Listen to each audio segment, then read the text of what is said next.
Good afternoon, Commissioner Serrano. Thanks for joining.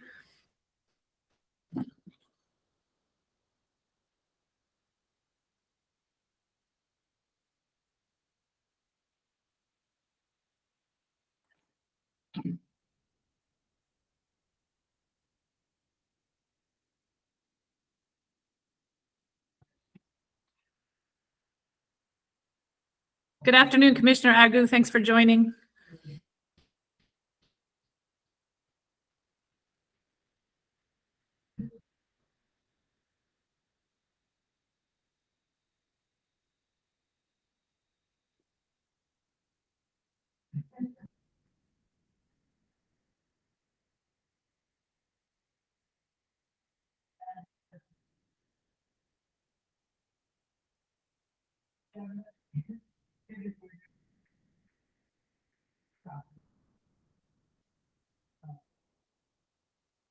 I believe we're expecting one more commissioner, and I don't think she's joined yet. Is that your understanding, Ms. Ng?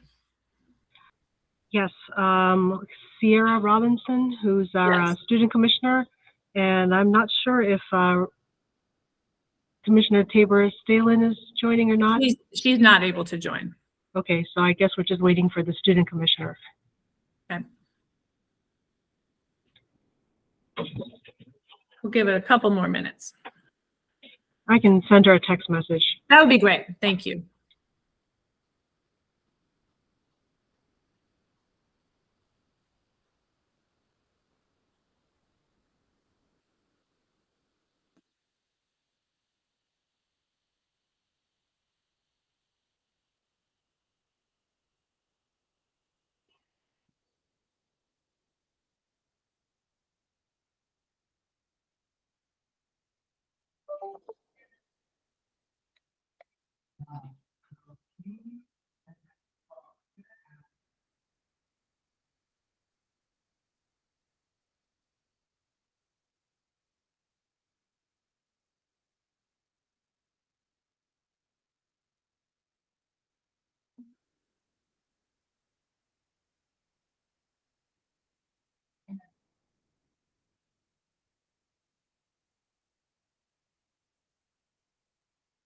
All right, we'll give it one more minute and then we'll get started.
All right, well, in the interest of, I'm sorry, Ms. Ng? Did you say something? I didn't say anything. I didn't say anything. In the interest of time, and I do know people's time is valuable, we're going to go ahead and get started. Good afternoon. My name is Cassie Motz. I am the recently appointed chair of the Maryland Higher Education Commission. We are here for the review hearing requested by the University of Maryland Eastern Shore and the University of Maryland Baltimore about Johns Hopkins University's proposed Doctorate of Physical Therapy program.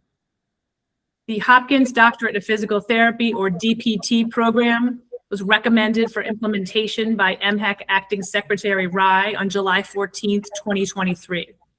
The issue before the commission today is whether to recommend the Hopkins DPT program for implementation, thus affirming the acting secretary's decision, or not to recommend the program for implementation, thus overturning the acting secretary's decision. I'm hearing a bit of an echo, so just for these introductory remarks, if you're not speaking, if you wouldn't mind muting your phone, that would be great. I'd like to start by introducing my fellow commissioners.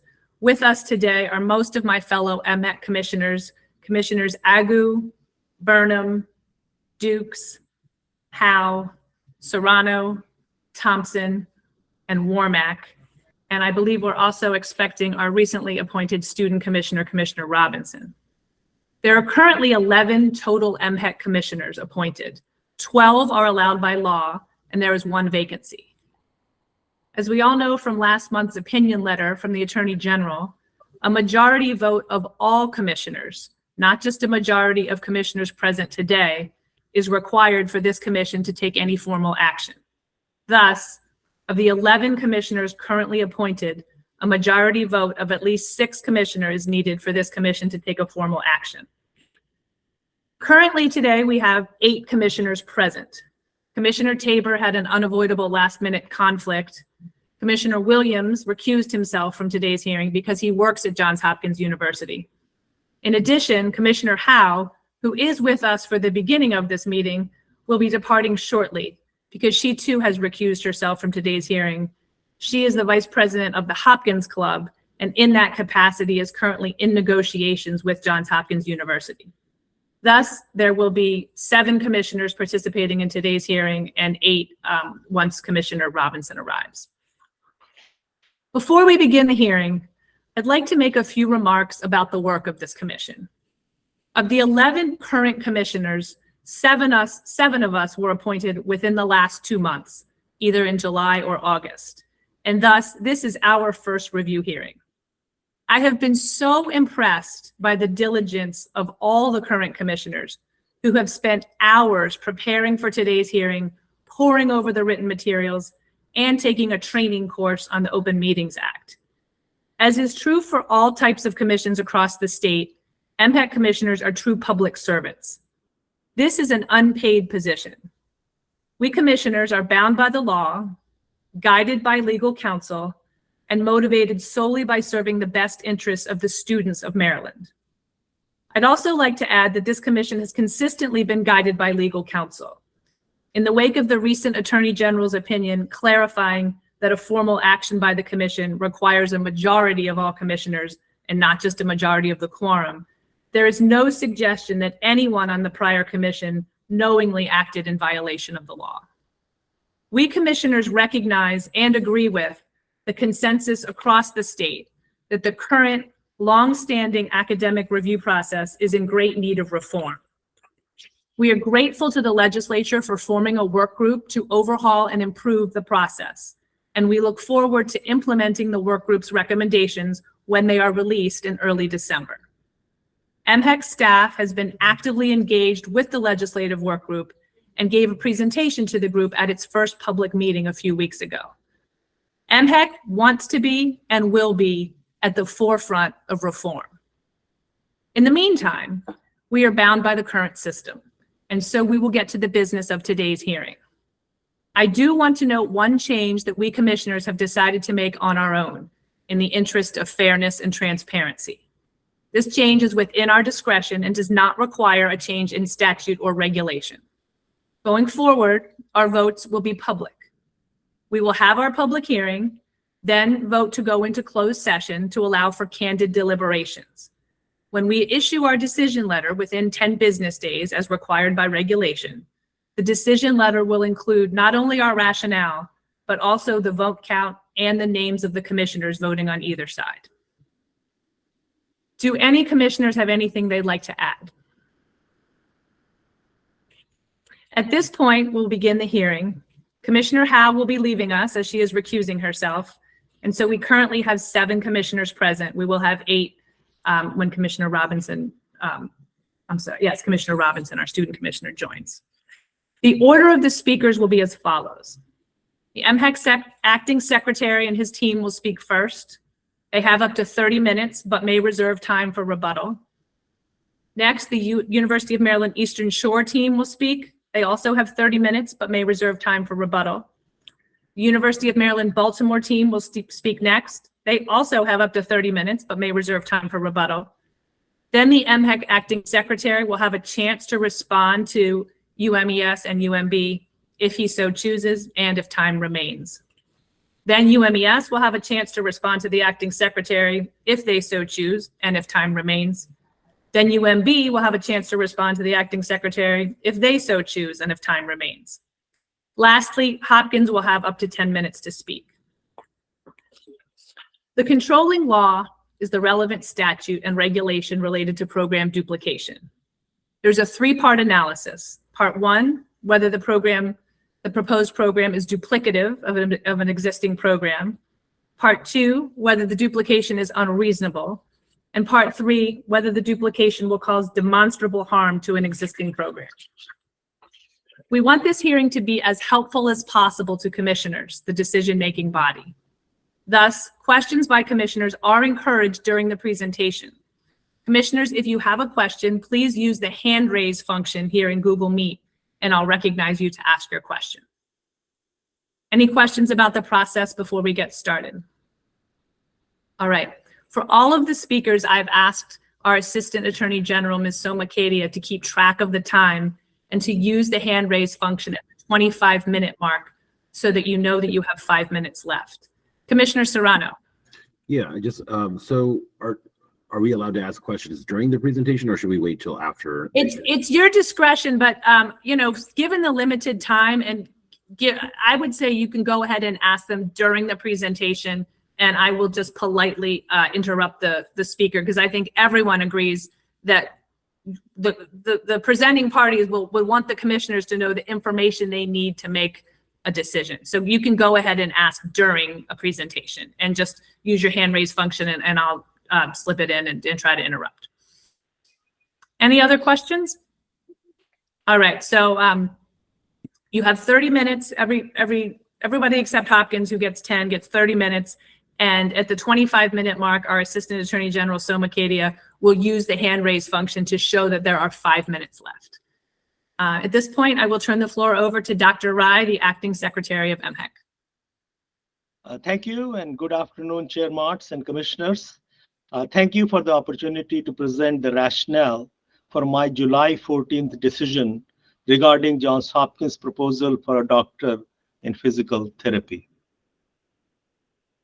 I ask for your support in upholding my decision to recommend implementation of the proposed program from Hopkins for a new doctor of physical therapy. I would like to thank all three institutions, University of Maryland Eastern Shore, University of Maryland Baltimore, and Johns Hopkins University for their commitment to their students and their service to the state of Maryland. I would also like to thank MHEC Academic Affairs staff under the leadership of Dr. Emily Dow that contributed to the analysis and decision regarding Hopkins' proposal for a DPT. This includes Trish Gordon, Lindsay Bates, Brian Barksdale, and Victoria Johnson. At this time, I will turn the time over to Dr. Emily Dow, Assistant Secretary for Academic Affairs, to provide detailed information in support of my decision. Dr. Dow. Thank you, Secretary Rai. And good afternoon, Chair Mott and fellow commissioners. As noted in the Secretary's statement, which you have received, we do not find evidence of unreasonable program duplication, which would cause demonstrable harm to another institution. Due to accreditation standards established by the national accreditor, the proposed Hopkins program is indeed duplicative of the existing programs at both UMB and UMES. Both the proposed program and existing programs intend to educate and train future physical therapists. However, the proposed program does not represent unreasonable program duplication, which would cause demonstrable harm, for three primary reasons: market demand for physical therapists in Maryland, market demand for applicants to physical therapy programs, and institutional differences. Before I dive into those details, I'd like to quickly review the timeline. Hopkins submitted a proposal for this program in May, and it was circulated on May 23rd for public comment and objection. We received objections from UMB and UMES.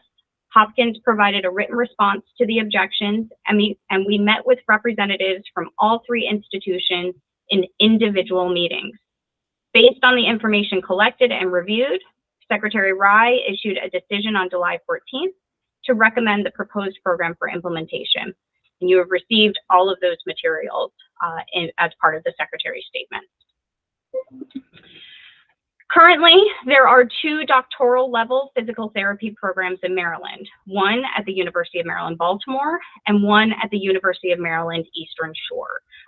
For the purposes of this presentation, I will shorthand them by calling them UMB and UMES.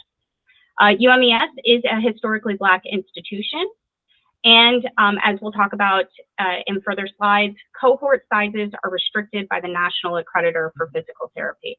So on your slide here, you have a few background information, pieces of background information around their current programs. The Commission on Accreditation in Physical Therapy Education, CAPT, is the primary national accreditor for physical therapy programs. You'll note that there are 37 programs in neighboring states, with Pennsylvania having more than 20 programs. Maryland is currently dwarfed by the competition in other states. In fact, the University of Pittsburgh alone enrolls nearly 150 students each year, more than 50% than our current programs in Maryland. That's one program out of 21 programs in Pennsylvania that outnumber the student enrollment in the existing programs in Maryland. I will also note that both the University of Pittsburgh and the University of Delaware rank #1 in programs according to US World News. And the majority of their students are from out-of-state students. More than 2/3 of Pittsburgh students and nearly 90% of Delaware students are not from in-state. You will hear arguments from UMB and UMES that this is evidence that we have enough programs in the region. At the same time, they will argue that scholarly articles cite programs are reporting an inability to matriculate a full cohort. The admissions data provided here indicates that these programs are not only surviving, but thriving. In making the decision to approve Hopkins, we focus our attention on the needs of Maryland. This includes considering the potential increase in the talent of graduates in programs, meaning we prioritize bringing students to Maryland and keeping them here. This ultimately can bring new revenue to the state and oftentimes can expand job opportunities as businesses grow. There has been a changing landscape over the past several years in the physical therapy profession. The 2021 American Council of Academic Physical Therapy letter, which suggested a pause in the implementation of new DPT programs, has now been retracted by that organization. That organization now holds no position on the development of new DPT programs, suggesting a substantial change. We interpret that as suggesting a substantial change in circumstances in the physical therapy field. Similarly, APTI's 2020 Physical Therapy Workforce Report is no longer available. Communications between APTI and Hopkins indicate that the landscape of the workforce has changed so dramatically during the due to COVID that the information was no longer accurate or relevant. On that note, all health fields are recovering from the impact of the pandemic. There have been significant shifts in the demand for health professionals. Any analysis of workforce demand that was conducted with pre-pandemic data should be evaluated with caution. Last, previous decisions regarding doctoral physical therapy programs must be taken into context. There are decisions by the Secretary, and then there are decisions by the Commission. I do not want to take up time to explain those distinctions now, but if you do have questions, I would be happy to answer them at the end of this presentation. As Chair Motz noted, the determination of whether unreasonable duplication that causes demonstrable harm exists in a three-part analysis. First, we determine whether the proposed program is duplicative of existing programs by comparing factors such as the degree to be awarded, area of specialization, the curriculum, the proposed objectives of each program, competencies, the modalities, and each program's admissions requirements. Second, we determine if the duplication is unreasonable by reviewing the role of each institution, the market demand for the existing programs, and the market demand for graduates of the program, and if an existing program is a unique or high demand at an HBI, whether there is an educational justification for both programs to exist. And third, we determine if there is evidence that the duplication will cause demonstrable harm to an existing program, including but not limited to decreased enrollment, unavailability of faculty for the program, and again, if applicable, less availability of clinical site placements for students in the existing program, or in this case, programs. In the first part of the analysis, we determined that the proposed program is in fact duplicative of the existing programs. They all lead to doctoral degrees in physical therapy with curricula aligned with accreditation standards from CAPD. There are no areas of specializations in either the proposed or existing programs. The purpose or objective of the three programs are similar. In particular, there's a similar workforce outcome in that all students that complete the program will be eligible to become licensed physical therapists. One distinction is that the Hopkins program will be offered in a hybrid format. There is not a hybrid format currently offered in Maryland. The existing UMB and UMES programs are currently offered 100% in person. While this is an important distinction, we do not find that this changes the overall outcome of the duplication analysis. We maintain that there is enough evidence to determine that the proposed program is duplicative of the existing program. Dr. Dowd, if I could interrupt first, I wanted to note that we have been joined by Commissioner Robinson, and secondly, Commissioner Burnham has a question. Commissioner Burnham, the floor is yours. Thank you very much. I thought I read in the response by UMB that they also have a program that is a hybrid program. That is one that is offered both in person and online. Does that represent a change from what was stated earlier, or did I misread that, or are you not including that?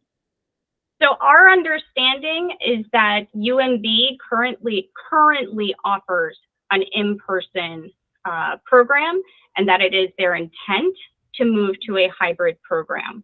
But that is not what they currently offer. They do not currently offer a hybrid program. And that may be a question to ask UMB for clarity. Thank you. But that was our understanding at the time of this decision. Before I move on to the last slide, there are slight differences in admissions criteria between the existing programs and the proposed program, which is included in the Secretary's statement for your review. So now we move on to the question, is the duplication reasonable? And we considered a number of factors to determine that we do think that the duplication is reasonable. First, we note that Hopkins' role in Maryland is distinct. Here we look at institutional differences, not program differences. As a private institution, Hopkins' role in the state is distinct from UMB and UMES as they are both public institutions. Hopkins serves as a partner institution to the Hopkins Medical System, one of the largest employers in Maryland, and includes hospitals and outpatient facilities in several counties throughout central Maryland. As noted in the Hopkins proposal, there is an unmet need for physical therapists within the Hopkins medical system. Much like how UMB and UMES likely support staffing needs to the University of Maryland medical system, Hopkins program would help meet the needs of the Hopkins medical system and serve Maryland residents in providing physical therapy services. Additionally, Hopkins has access to world-class facilities, and without a DPT program, they are currently being underutilized for doctoral education in physical therapy. Second, we argue that there is market demand for DPT programs in Maryland. There are more qualified applicants than existing institutions can accommodate, both nationally and within Maryland. A 2022 report from CAPTI demonstrates that nationally institutions receive, on average, about 250 qualified applicants and only make offers to about a third to half of that pool, meaning that there are still students interested in pursuing a DPT program who do not get admitted. You will hear arguments that there have been a national decline in applicants. However, we turn to UMES and UMB own admissions data to evaluate that. Even in its own statements, UMES notes that of the 137 students in this most recent application cycle, only 98 wanted to move forward with the interview process. Even at that rate, there are still more students interested than what UMES can allow for. This is not evidence that the harm will be done because they are already struggling to matriculate a full cohort of students. UMES instead should study why they are unable to matriculate a full cohort when they easily have triple the number of students interested in pursuing a DPT at UMES. Similarly, UMB notes a 24 student wait list for the most recent application cycle, and 185 students declined admission. Again, it is recommended that UMB study why such a large number of students decline admissions to their institution. Dr. Dow, Commissioner Agu has a question. Dr. Dow,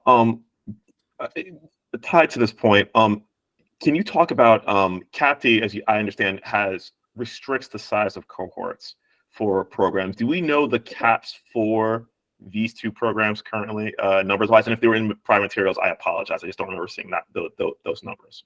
Absolutely, not a problem. For UMES, it's 34, and for UMB, it is 70. And then just follow-up question: does CAPTI? How does CAPTI potentially change those numbers if they so choose? Is that a petition? What is the process for that? If you know. Absolutely. So this is my understanding, and it's please feel free to ask it of the institutions as they may be able to give you more details. The institution would have to make a request to CAPTI. I believe they have to demonstrate that they have a certain faculty-student ratio. They need to demonstrate that they have enough clinical placement sites. So they have to provide evidence that the quality of the program would not be compromised should they seek to enroll more students. Thank you. Mm-hmm. Commissioner Robinson? Yes, thanks, Dr. Dow. And I was wondering, so Johns Hopkins would have the same a cap, correct, for student and to faculty ratio as well, right? According to their proposal, they will be asking for a cohort of 70 students. Okay, thank you. CAPTI. Yeah. Thank you. Again, let me remind you that Pennsylvania and Delaware both have the top ranked DPT programs. Our Maryland institutions are competing with other states, not internally. Another program would make Maryland as a state more competitive nationally. Maryland's programs primarily attract in-state students. Admissions data indicates that both existing programs admit more than 80% of students that are in-state. They are serving Maryland students. In contrast, Hopkins program will be hybrid. This format will attract a national population of students who may or may not permanently relocate to Maryland to complete the program. UMES's program is a unique program at an HBI, one of only 2 programs in Maryland. It is also one of the 2 professional doctoral programs at UMES. The pharmacy program has a higher enrollment compared to the physical therapy program. While the physical therapy program at UMES is clearly in demand, the large number of applicants at UMES demonstrates that there is a market demand of students that is unmet. Even if UMES received permission from CAPTI to increase its cohort size significantly, there would still be an unmet demand. Therefore, evidence that there are more qualified students than seats at UMES, and UMES's inability to grow its cohort size without CAPT's approval is an educational justification for the duplication of a unique and high demand program at an HBI. Additionally, we think we find evidence that there is unmet market demand for graduates of DPT programs. So not just in terms of student enrollment, but there is a need for physical therapists. After a thorough review of various publications regarding market demand for physical therapists, we believe the evidence suggests a growing need for physical therapists. And in fact, the US Bureau of Labor Statistics indicates for national growth, employment of physical therapists is projected to grow 17% from 2021 to 2031, and much faster than the average for all occupations. About 15,000 openings for physical therapists are projected each year, and many of these openings are expected to result from the need to replace workers who transfer to different occupations or exit the labor force, such as to retire. Additionally, as our nation population ages, there will be a growing need for physical therapists to tend to the unique healthcare needs for aging adults.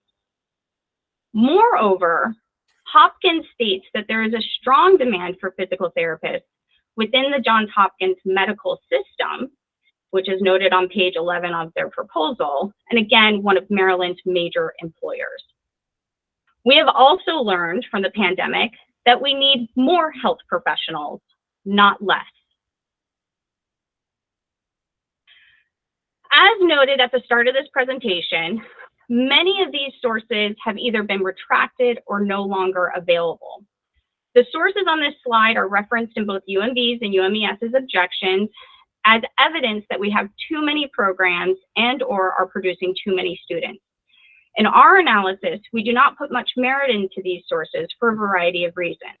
Again, the 2021 letter, ACAPT letter suggesting a pause has been retracted. I would like to further emphasize that the 2020 physical therapy workforce report is no longer available. And through those email communications between Hopkins and the CEO of that organization, the CEO notes that the data in the report was collected pre-pandemic and made inaccurate assumptions for modeling purposes. The major factor is exit from the workforce, as it had estimated that 20,000 left during 2021 alone that are now seeing vacancies exceeding 20% in all settings of the physical therapy practice. A scholarly article further explored that 2020 physical therapy report, and we again discredit this analysis because the 2020 report has been pulled by the organization due to the limitations previously mentioned. The health workforce projections we also find a bit problematic because they assume that current demand for the profession is being met by existing programs. Additionally, the data provided by UMB is specific to the region and not to Maryland. There is evidence that suggests otherwise, particularly projections from the Maryland Department of Labor, which I will highlight in a moment, and the previously referenced information from US Bureau of Labor Statistics. Therefore, we lean on the evidence from Department of Labor and US Bureau of Labor Statistics to conclude that there is a substantial and growing workforce need in Maryland for physical therapists. On average, the two existing programs produce about 90 to 95 graduates each year.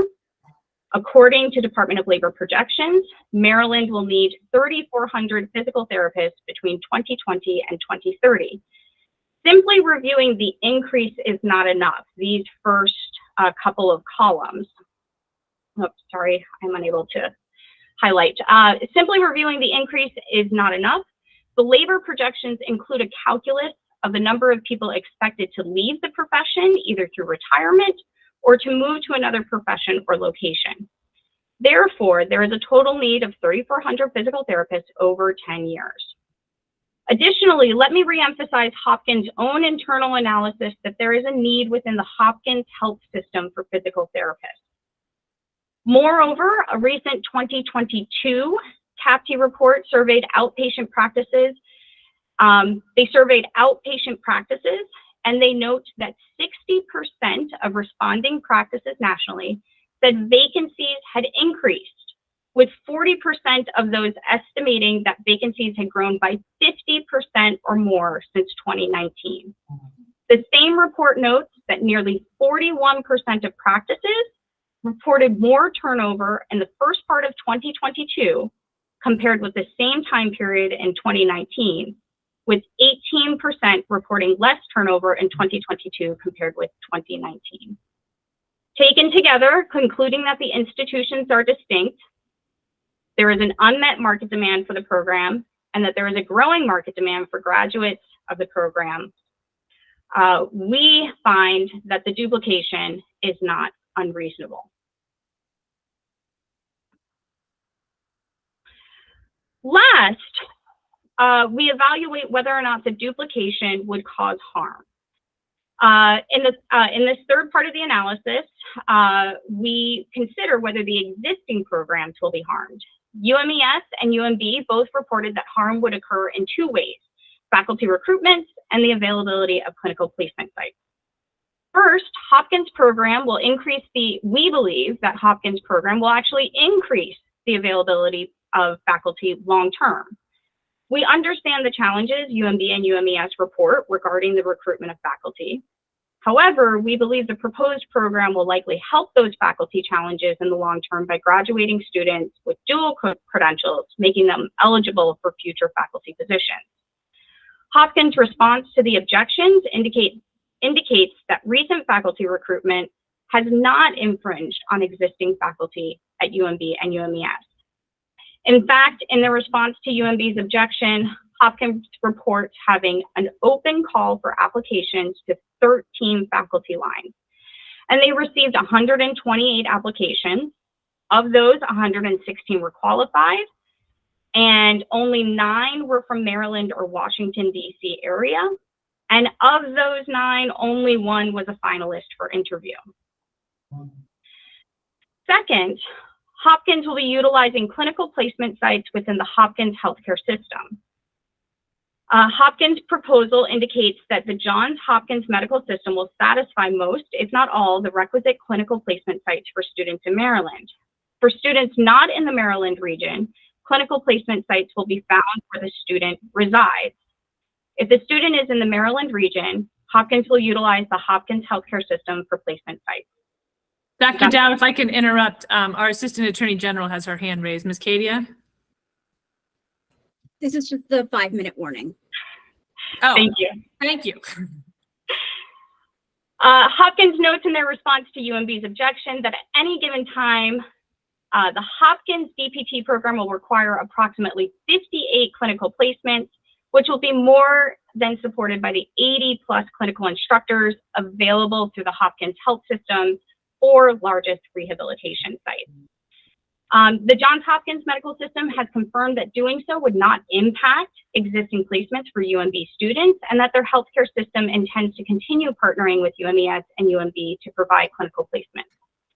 Considering these factors, we have concluded that Hopkins will have access to unique resources that would not cause demonstrable harm to UMES and UMB. Additionally, we would like to add that not only do we think that the proposed Hopkins program will not be harmful to existing programs, we believe the proposed program will allow students to pursue joint degrees within the School of Medicine at Hopkins. Students enrolled in other medical fields would now have access to graduate physical therapy programs at Hopkins that would diversify the medical field and provide an opportunity for scientific cross-collaboration. So, based on a careful analysis of the proposal, objection, response, and current information shared regarding graduate physical therapy programs, the proposed new doctorate physical therapy at Hopkins would not unreasonably duplicate the existing doctoral programs at UMES and UMB and would not cause demonstrable harm. Therefore, the Secretary's decision on July 14th should be upheld. We request that the Commission affirm the decision to recommend for implementation Hopkins' proposed doctorate in physical therapy program. Thank you. Thank you, Dr. Dow. Commissioner Serrano? Yeah, I guess I should have asked this question earlier. My understanding is that there's a work group meeting that's happening in December from the General Assembly. Is there a reason why why this didn't wait until December, this hearing, or why we're doing it now as opposed to later? I'm happy to answer that. I think that is a question for Hopkins to respond to. We cannot pause the process. Only the proposing institution is able to say that they would like to make a pause. Ms. Katie, anything to add there? I see your hand up. Oh, I was just gonna know, I think that's an appropriate question for the chair, but it's taken care of. It's fine. Okay. Any other questions from the commissioners before we turn the floor over to University of Maryland Eastern Shore? All right, from the University of Maryland Eastern Shore, I believe we have Dr. Allison Rinn, who's the Senior Vice Chancellor for the University System of Maryland, as well as Dr. Anderson, who is the President of UMES. You have the floor. Thank you, Madam Chair, and members of the commission, as well as Acting Chair Rye. I'll be brief today, but I thank you for giving our university system institutions this opportunity today. We know that this work is complex, and as Commissioner Serrano just alluded to, this is being looked at by the legislature. My name is Allison Rinn. I'm the Senior Vice Chancellor for Academic and Student Affairs with the University System of Maryland. I've been in Maryland 8 months. And I've heard how important the process that we follow via MHEC is, and I've seen it. And I know how this can really aid the students in Maryland as well as the state in Maryland. We're really looking forward to the outcome of the legislative committee to define for us a better process that works best for students with a student-centered focus. My colleagues from the University of Maryland, Baltimore, our flagship, and the University of Maryland Eastern Shore, one of Maryland's 4 historically Black colleges and universities, will speak to the complexities of workforce data and the very real challenges that would be presented by the addition of another DPT program in Maryland. So thank you for your attention today, and I will now give the floor to President Anderson. Thank you, Dr. Wren. Good afternoon, Madam Chair and Commissioners. Thank you for having us here today, and attending with me in the room here is our Provost, Dr. Ronnie Allen, our Director of Government Relations, Jim Mathias, the Chair of the Physical Therapy Department, Mike Rabel, who will do most of the presentation here, our Vice Provost, Sandeep Gopalan, and also the Dean of the School of Pharmacy and Health Profession, Dean John Vasaitis. I will be very, very brief because I want to make sure that our department chair get response to the analysis that you just heard. We have reviewed the acting secretary's statement and the decision recommending Hopkins a program application for implementation. And once again, we note that this action reverses 3 prior MHEC decisions not to recommend the opening of another DPT program within Maryland. These 3 prior decisions were also based on a careful analysis and MHEC's high priority to eliminate and prevent unreasonable duplication. In fact, it was not long ago, as you just heard, that MHEC determined that Stevenson's proposed DPT program would cause unreasonable duplication of UMES's existing doctoral program, and it would cause demonstrable harm. Yet, here we are again. Furthermore, on August 30th, we received MHEC's letter advising us that recent events from the Office of the Attorney General, as the chair mentioned earlier, have determined that the commission's vote did not reach the threshold required by statute. Therefore, the decision was of no effect, and it requires a new meeting in regards to the Stevenson DPT program. Given these circumstances, we requested a postponement of this meeting today. We want to say at the onset, we recognize the complexities that MHEC undertakes to have a review process. And it is even more evident by these recent developments, as noted in the Attorney General's office. All of this together makes it very extremely disappointing that you did not consider our request to postpone this particular meeting until after you resolve the Stevenson matter, or as the commissioner just pointed out, until after the work group meets in December. However, today I'm going to ask our department chair, Dr. Mike Rabel, to use the remaining time to explain to you that this program does cause harm in a number of ways. It will cause harm to students, current and future. It will cause harm to potential patients, current and future. And it will also cause harm to our program. And finally, what I want to say is, as a health professional myself, having graduated in pharmacy, we were always taught, first, do no harm. Do no harm to patients, do no harm to students, and do no harm to everything that we do, anything that we do. And you will hear today that this program will not only cause harm, as I said, to patients and students and our program, but also to rural settings. So we are pleading with you today to please recognize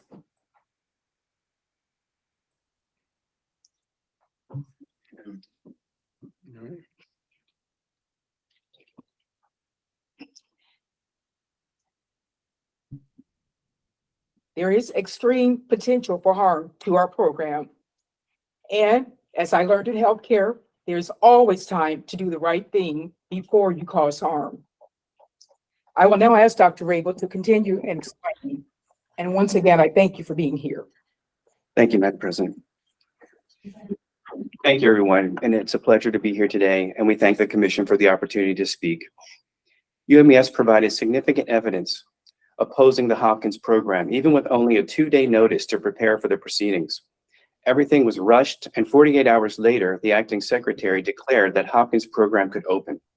UMES is concerned that this occurred at a time when MPEC is currently working with the General Assembly to upgrade the academic program review, as was discussed. UMES also is recommended a pause in the new program review, as that what could be occurring if Hopkins were to say that they would agree to it. We're not sure if Hopkins was even asked if they would like to pause. However, UMES also learned that the final Stevenson DPT program ruling was of no effect and the appeal needed to be reheard. With this very irregular situation, UMES would like it on record that we object to having the Hopkins appeal before the appeal for Stevenson. Today, we were informed that Stevenson hearing will be next Wednesday. We object to this as well because this is only 3 business days to prepare, and it's not enough time to truly understand the outcome of even today's verdict.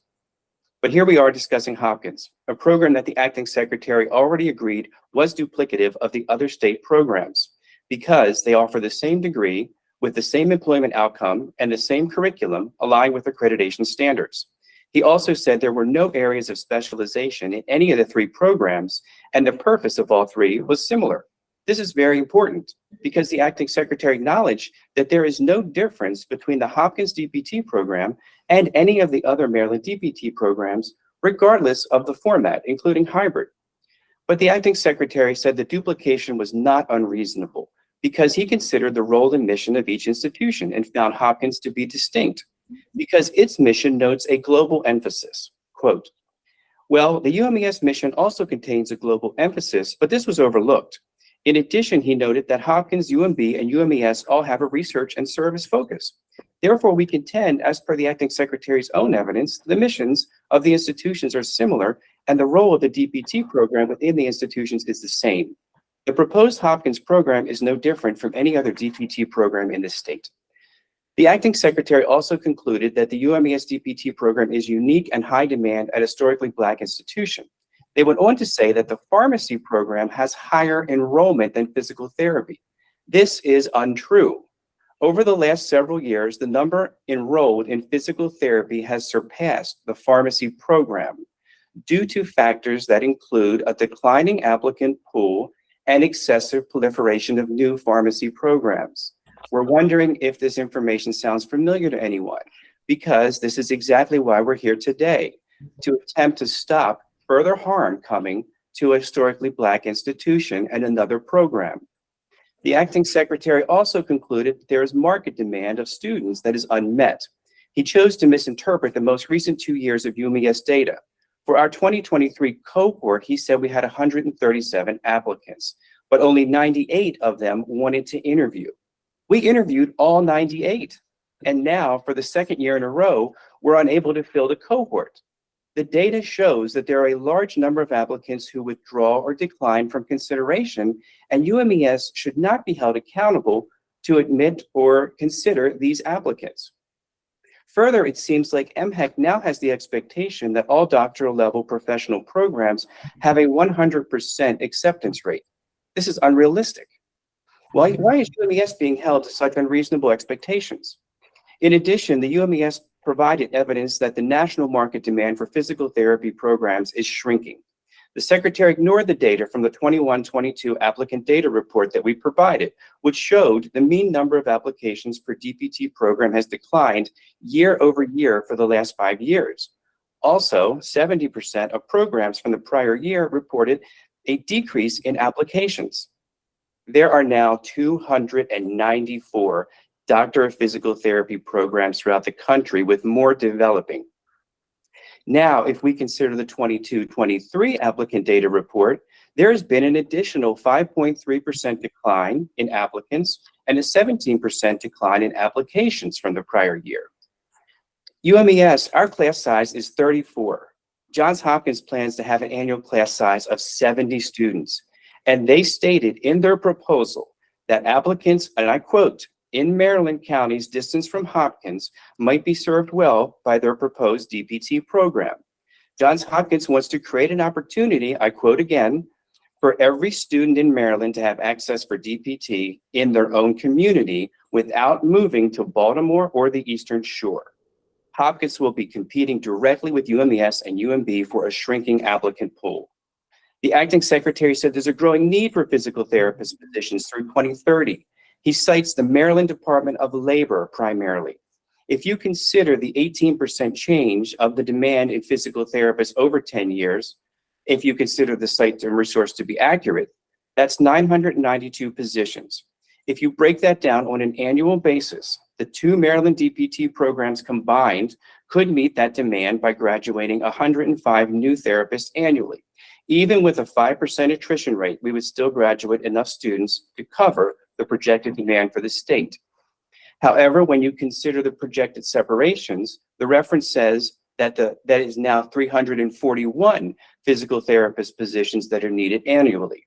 Well, that's because 242 or 70% of the 341 positions needed are due to projected separations from the workforce. Does this seem accurate to you? It shouldn't, because it didn't to us. It's highly suspicious and drastically overinflates the employment demand. For example, the physical therapy workforce study showed a 3.7% attrition rate.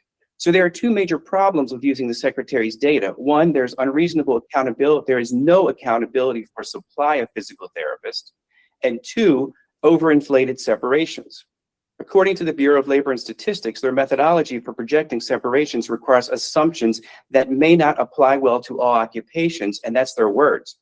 For example, physical therapy profession, 68% of physical therapists are female and may need to occasionally separate from the workforce due to family circumstances.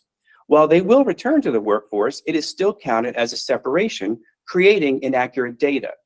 In fact, Maryland Department of Labor website clearly says that their projections should be used with other sources of information when making important decisions about educational program development due to unforeseen trends.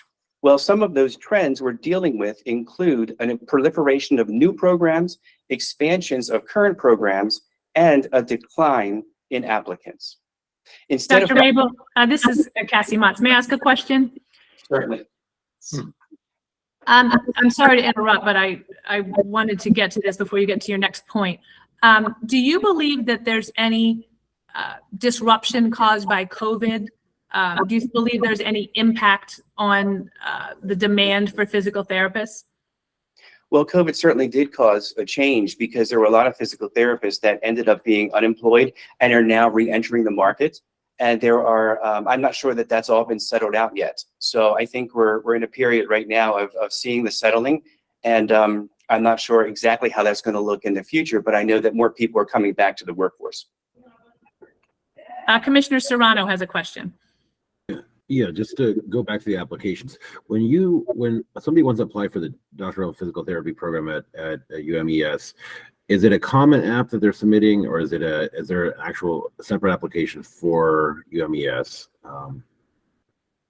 Yeah, it's primarily a central application system that they have students apply to, and they apply to that system for schools that they want to go to throughout the country. And most of the programs belong to that, if not all of them. Okay. Almost I have another question. How did the two programs at UMES and UMB come to be? Which one came first, and how did you handle the competition between the two? I think UMB came first. If they're on the phone or if they're on the call also, I'm sure they are. They could also answer, but I believe UMB came first, and then UMES came second. I think it was UMB that started in the 50s and then or late 50s, and then I think UMES started in the early 80s. And do your two programs collaborate, both being within the university system? We sure do, often and frequently. Okay. So instead of following the Maryland Department of Labor disclosures and guidelines to use other sources of information, the acting secretary dismissed the other evidence that we provided and said, I quote, "They may not be accurate for Maryland." UMES provided evidence from the American Physical Therapy Association, which showed a surplus estimate of 25,235 physical therapists by 2030. The report also showed that with the exception of 3 states, Maryland and the District of Columbia combined have more licensed physical therapists than any other state in the country. The workforce report also was examined by independent reviewers who concluded that the study applied conventional modeling and that the projections included a 3.7% attrition rate. The reviewer also said that the workforce surplus estimate did not take into consideration the 51 additional PT programs that are under development, potentially producing another 2,346 graduates a year. Please also consider, like was discussed earlier, that Maryland's 4 border states collectively have 36, I think it was mentioned 37 DPT programs, and an additional 2 DPT programs are housed in the District of Columbia. Maryland is also in the South Atlantic geographical region of the country, and according to our accreditation fact sheet, has the largest number of physical therapist programs and the highest number of graduates. UMES also supplied the acting secretary with additional workforce evidence from the Department of Health and Human Services, but they didn't like that as well. They predict that in 2030, Maryland will have a surplus of 1,800 physical therapists. Can you imagine if Hopkins were to add another 70 therapists to Maryland? UMES and UMB graduates would not find jobs. Therefore, opening up a new program in the state would not only cause harm to UMES and UMB, but also the graduating students. Even the Hopkins DPT program director expressed concerns with adding new DPT programs. In a recent article, she said, "There is certain uncertainty about the future physical therapy workforce demand. However, even her own doubts did not stop her from attempting to open another DPT program, but she decided to do so very far away from where she resides in Kansas City, into a geographical region with an already abundance amount of physical therapy programs and physical therapists. But at least it may not hurt her own home state." UMES obtained further proof that Maryland has an adequate number of physical therapists by speaking to the Maryland Board of Physical Therapy examiners, who provided the number of new physical therapist licenses issued annually. For 2020, 2021, and 2022, there were 416, 540, and 476 new physical therapist licenses issued. These numbers should be eye-opening to the Commission. They are well above any demand projection from the Maryland Department of Labor, and they actually support our references indicating a surplus of physical therapists. The acting secretary also said that there is no demonstrable harm as related to faculty shortages, nor availability of clinical sites. In fact, he believes that Hopkins program would likely help faculty shortages. This is illogical. We have 294 programs producing DPT graduates annually. If his logic were valid, we would already have solved the faculty shortage. Instead, according to the 2022 fact sheet from our accreditation body, there's an average of 204 total core faculty vacancies, 142 projected vacancies, and 56 new positions that need to be filled. Opening up the Hopkins program will not help the faculty shortage, it will only worsen it. Hopkins said they need to also hire 15 core faculty members, nearly double that of UMES. The acting secretary said that Hopkins informed them that their recent faculty efforts for recruitment have not infringed on existing UMB and UMES faculty. It's shocking that the acting secretary used this as evidence to support his decision. We know nothing about the search process or the applicant pool, nor is there any assurance that future faculty recruitment efforts will not impact UMES or UMB. However, we do have evidence that the Hopkins has already recruited faculty from existing and nearby programs. For example, their program director is from Baylor, and their director of clinical education was recruited from the University of Delaware. With this in mind, why is the acting secretary so willing to believe that no future harm will come to Maryland's existing state programs? As far as the clinical sites are concerned, Johns Hopkins, they already said that they will satisfy most, if not all, of the requisite placements for students in Maryland, not impacting the current clinical placements. Well, Johns Hopkins stated that they are going to work with students, and I quote, who do not live near a Hopkins rehab facility to find a high-quality clinical experience in their own community, unquote. This action will add to the existing clinical education structure within the state, compromising current UMES and UMB placements. There's no way to understand how MHEC now finds this scenario to be acceptable, when just a few months ago they concluded that UMB and UMES students may experience an increased difficulty in securing the required clinical hours, even with a slight rise in the number of students needing placements. MHEC has already taken a position on this for the clinical sites, and it can't go both ways. In summary, the acting secretary found that Johns Hopkins program is duplicative of UMES and UMB. He also found that UMES DPT program was both unique and high demand at a historically Black institution, and UMES has provided clear evidence that applications and applicants are declining at a time where excessive creation of new programs is occurring. We have shown that the state of Maryland does not need any new DPT programs. We have also shown that by 2030, there will be a surplus of physical therapists in Maryland, and graduates will have difficulty finding jobs. There is also national faculty shortage that's at play, and MHEC has already ruled on the challenges securing and maintaining clinical placements. If this evidence does not show demonstrable harm, we simply do not know what does. UMES also contends that allowing Hopkins to open their proposed program will also harm students. In their proposal, Johns Hopkins has stated that they are addressing a need in the profession for a more diversified workforce by educating physical therapists in communities that are underserved. The Hopkins proposed program will come with a total price tag of $155,475. And this does not even include the travel and living expenses that each student must bear to be on campus 10 times between 5 and 10 days each time. This could be equivalent to another $15,000 to $20,000. How is it helping the underserved to leave them with a mountain of student debt between $170,000 and $175,000, while at the same time adding to the surplus of physical therapists unable to find jobs?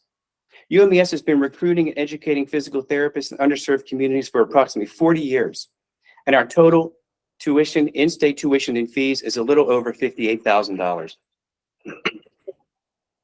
The only ones being served by opening the proposed Hopkins DPT program is Johns Hopkins themselves, as they cash in on the 70 students entering each year. We must consider the welfare of the students. Please tell Hopkins no. Johns Hopkins is very creative and heavily resourced.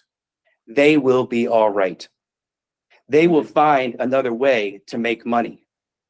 Tell them starting another DPT program would cause harm to the other state public institutions, their graduates, and the Hopkins graduates saddled with debt, unable to find jobs.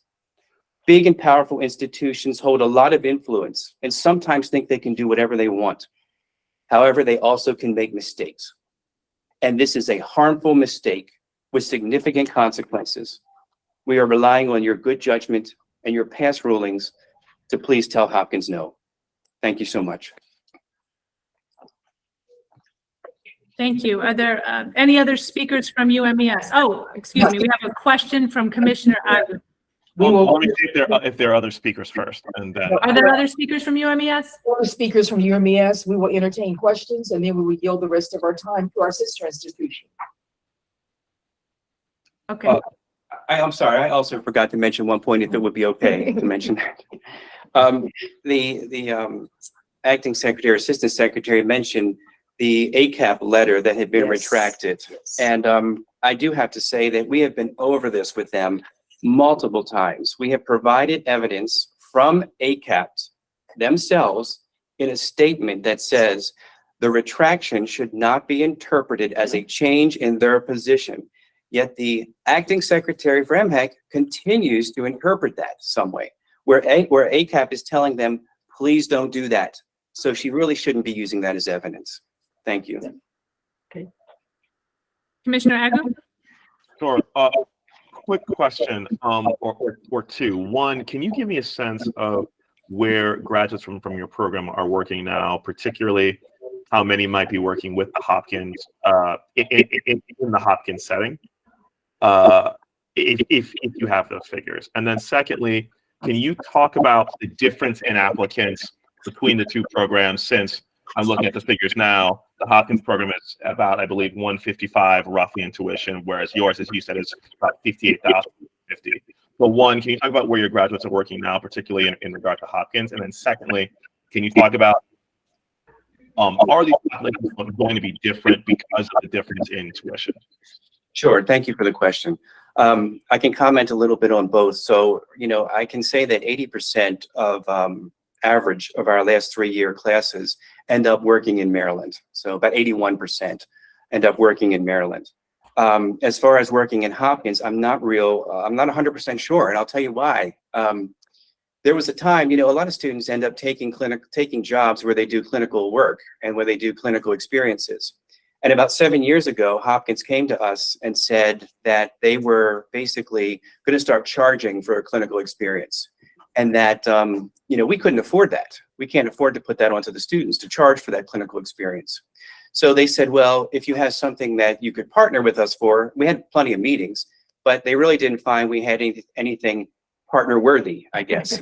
So as a result, we have not had any students going to Hopkins until recently, where about 3 or 4 months ago, they reached out to us and said, maybe we'd like to partner a little bit. So I don't know how many for sure are at Hopkins, but it could be explained because they said that they really didn't want our students with them in their clinical sites. Unless we pay. Unless we pay. Unless we pay. Unless we pay. Oh, and And then in terms of the difference in applicant pools due to tuition from your vantage point. Oh, I think we recruit and retain the best students. I think we have fantastic students. As far as, I'm not sure what demographics you're looking at. Is there anything specific I could maybe follow up with, or? No. I was just curious, just from your point of view, if you think students who may apply for that 155 tuition will also apply for that 58,000, because they're just so different. Or do you think it really truly is the same pool from where you sit? Oh yeah, there's no difference. There's just the only difference is the price tag. The curriculum are the same, the employment outcomes are the same. He even said it himself, the programs are duplicative, and there's really no difference between the programs. Go ahead. So we do recruit students from the geographical area that Hopkins is in. We have a lot of students from across the Bay that do come to UMES. So we would be competing for the same students overall. And this is one of our star programs. This is one of the best programs that UMES has. So causing harm to this program, also one of the best HBCU physical therapy programs that exist in the nation.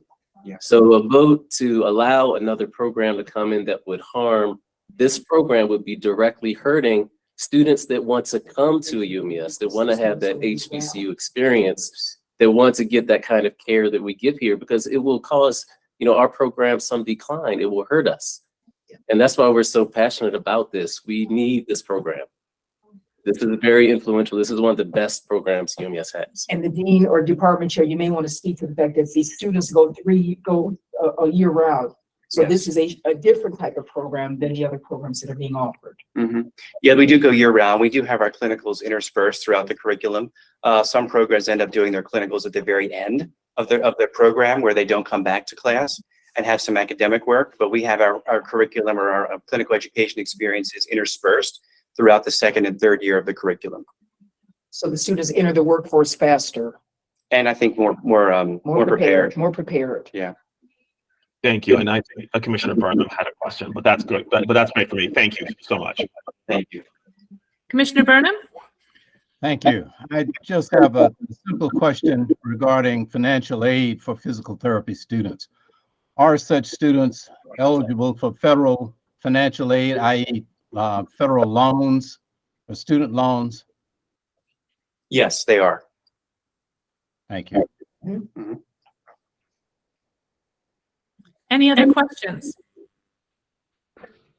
Commissioner Robinson. Yes, I just had one question in regards to the big difference that I'm noticing is the remote and virtual for students. And it says that you all are looking to have this program go hybrid as well. Is that true? Can you speak to that? Sure. I believe that was the University of Maryland, Baltimore. Not you. That is the perfect segue for our next presenter. Unless, did you have any other questions, Commissioner Robinson, or any other commissioners? No, that was it. All right. Well, thank you to the UMES team. Thank And you. reserve the rest of your time for rebuttal if needed.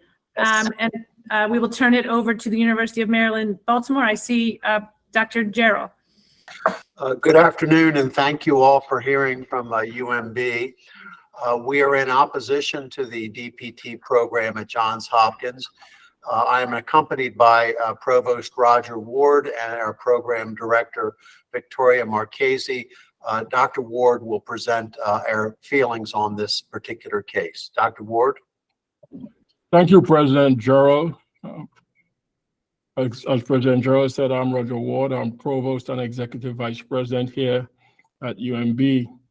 I want to first thank the Commission for the opportunity to present our concerns about the proposed DPT program by Johns Hopkins University. I want to also thank Acting Secretary Rai and his team for engaging with us throughout the process, notwithstanding the differences of opinions you have already heard today. Please know that any exception we take to the position of the Commission, its staff, our colleagues at Johns Hopkins, flows from what we believe is truly in the best interest of the state of Maryland and the students we seek to enroll, educate, and graduate in pursuit of our mission. While much of the following arguments I will raise have already been competently advanced by our colleagues at UMES, I will nonetheless raise them again because they cannot be overstated given the risk of harm approving the Hopkins program poses to the two existing programs.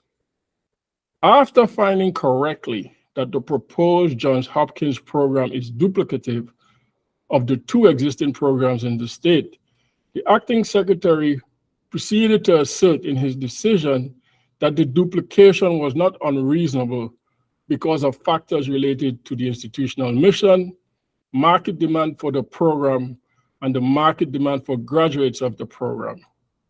In the time I have, I want to address very directly the issue of institutional mission. I will then ask my colleague and our subject matter expert, Dr. Tori Marchese, to speak to the issue of market demand and answer any program-specific questions you may have. In his decision approving the Hopkins proposal, the acting secretary cited as one of the rationales for his decisions that, and I quote, JSU's role in Maryland higher education is distinct.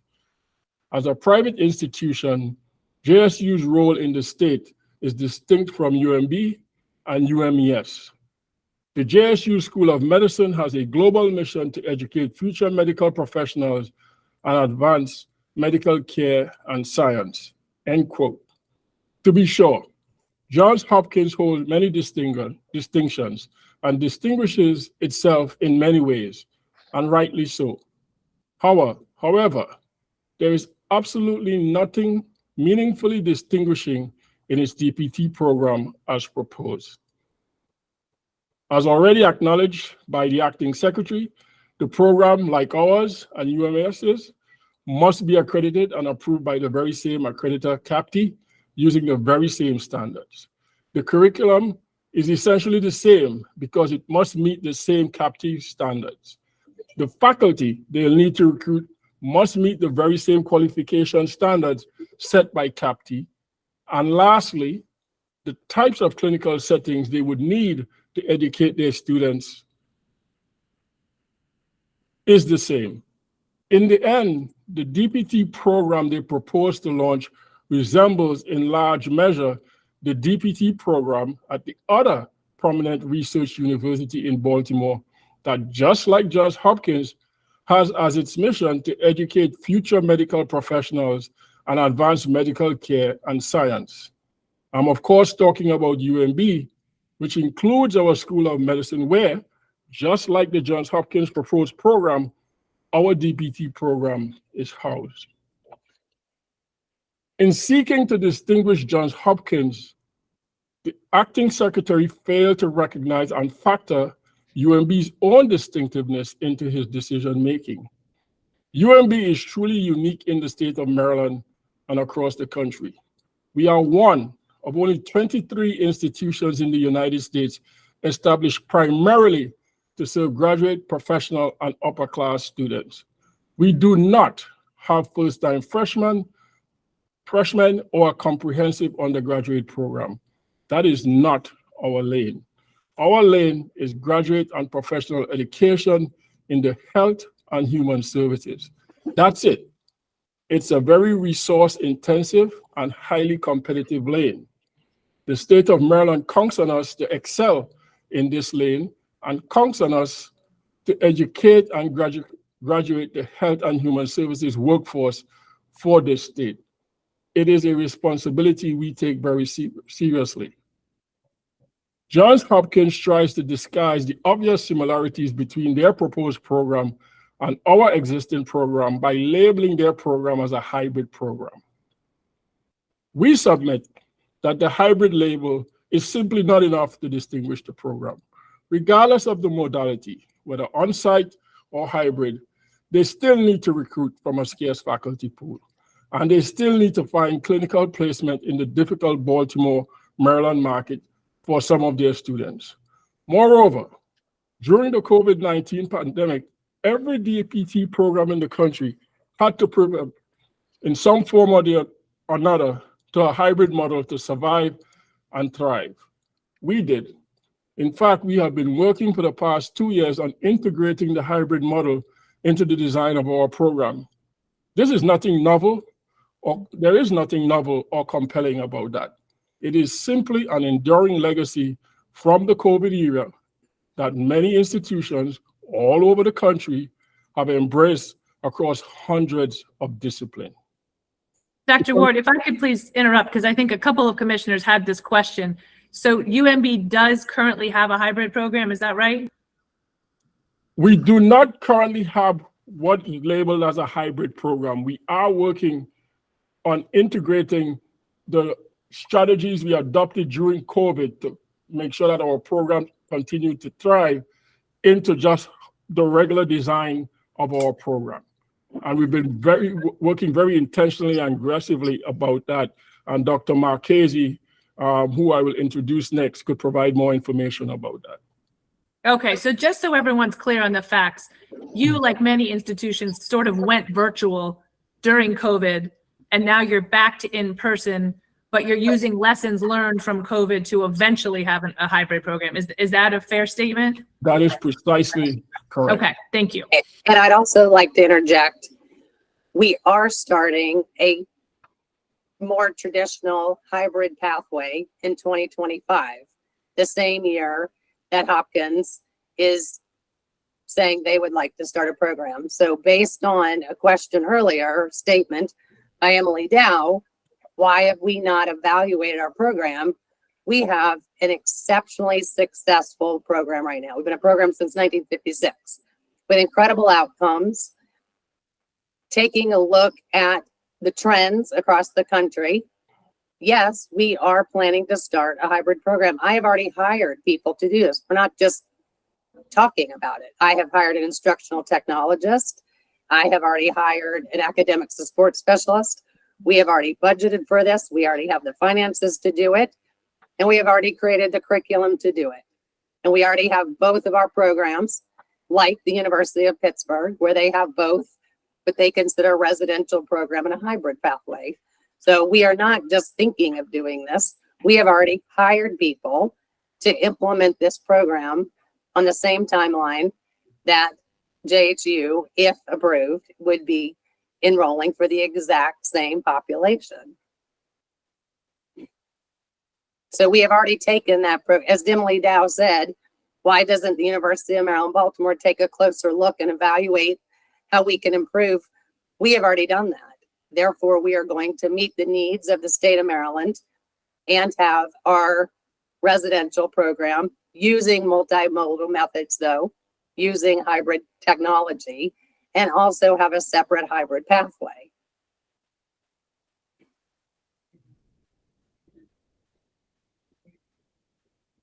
Roger, would you like me to start mine? Let me just conclude by the following. And then I'll turn it over to you, Tori. We simply believe that the proposed DPT program at Johns Hopkins University will cause demonstrable and irreparable harm to our program at UMB, and by extension, to our ability to meet our workforce preparation obligation to the state. The crux of our argument is simply the following. Johns Hopkins, notwithstanding any arguments they put forward, and also supported by Acting Secretary Rye, Johns Hopkins cannot be successful without directly competing with the existing programs for very scarce resources needed to host a successful academic program, including but not limited to clinical sites and the faculty needed to educate students. You already have been introduced to Dr. Tori Marchese, so I'll now ask her and reintroduce her to address the market demand issue. Tori? Thank you. So I serve as the chair of the Department of Physical Therapy and Rehabilitation Science. So the department that I'm responsible for sits in the School of Medicine. We have a DPT program. I currently have a DPT PhD program that we enroll for, and I currently have a PhD program. So thank you so much for listening to a few of my comments here. So I'd like to talk about oversupply of the PTs in Maryland. According to the Maryland Department of Health Board of Physical Therapy Examiners report, there has been a 5% increase in physical therapy professionals in the state of Maryland from 2019 to 2023. 5% increase in physical therapy healthcare professionals from 2019 to 2023, not a decrease. That's even with the COVID pandemic. The Maryland Department of Labor predictions predicted a total of 209 physical therapists would be needed by 2023. We're in 2023. The number was met by the existing DPT programs in Maryland. To reinforce my very important point of oversupply of physical therapists currently in the state of Maryland, the Maryland Department of Labor short-term occupational projections specifically reported expected demand for PTs would be 4,562 for 2023. The long-term occupational projections is 6,476 licensed physical therapists by 2030. My key take-home point here that I want to draw your attention to, please, is the Maryland Department of Health Board of Physical Therapy Examiners. Currently, to date, there are 7,358 licensed physical therapists in the state of Maryland. We do not have a shortage. We have a oversupply of physical therapists currently. 7,300 licensed physical therapists in the state of Maryland. Any one of you can check this on the Maryland Board of Physical Therapy Examiners report. Therefore, as it stands today, we have a surplus of 2,796 physical therapists in the state of Maryland alone. The Commission of Accreditation in Physical Therapy, CAPTE, which Emily Dow referred to, requires us as physical therapy programs that have a CAPTE approval, 90% employment rate upon graduation within 1 year of graduation. So if we continue upon our trajectory of increasing, oversupplying, contributing to surplus of physical therapists, the existing PT programs will not meet the CAPTE requirement of having 90% of our graduates achieve employment upon graduation. Next, I'd like to briefly talk about faculty shortage. Dr. Marquez, before you get to that point, that data refers to if everyone who graduates here stays in state, right? So 84% of our students are in-state students. So I think without fail, we can say, number one, Maryland ranks one of the highest places where people want to live and stay. Number two, we have 84% of our students are in state. They stay here. They train here, they educate here, and they want to be here in the state of Maryland. So the evidence is very, very clear. You look at the number of active licenses in the state of Maryland. You look at how many students we are already graduating. I also want to be very, very clear when Emily Dow says we are capped at 70, we're not. I could go to CAPTE today. I could put in a request and say, we would like to increase to 100. And we would get approved because I have the resources, the infrastructure, the support to do it. We have not done it because it's the right thing to do to not increase our class size right now. Now, when we are in the, so I will stop there.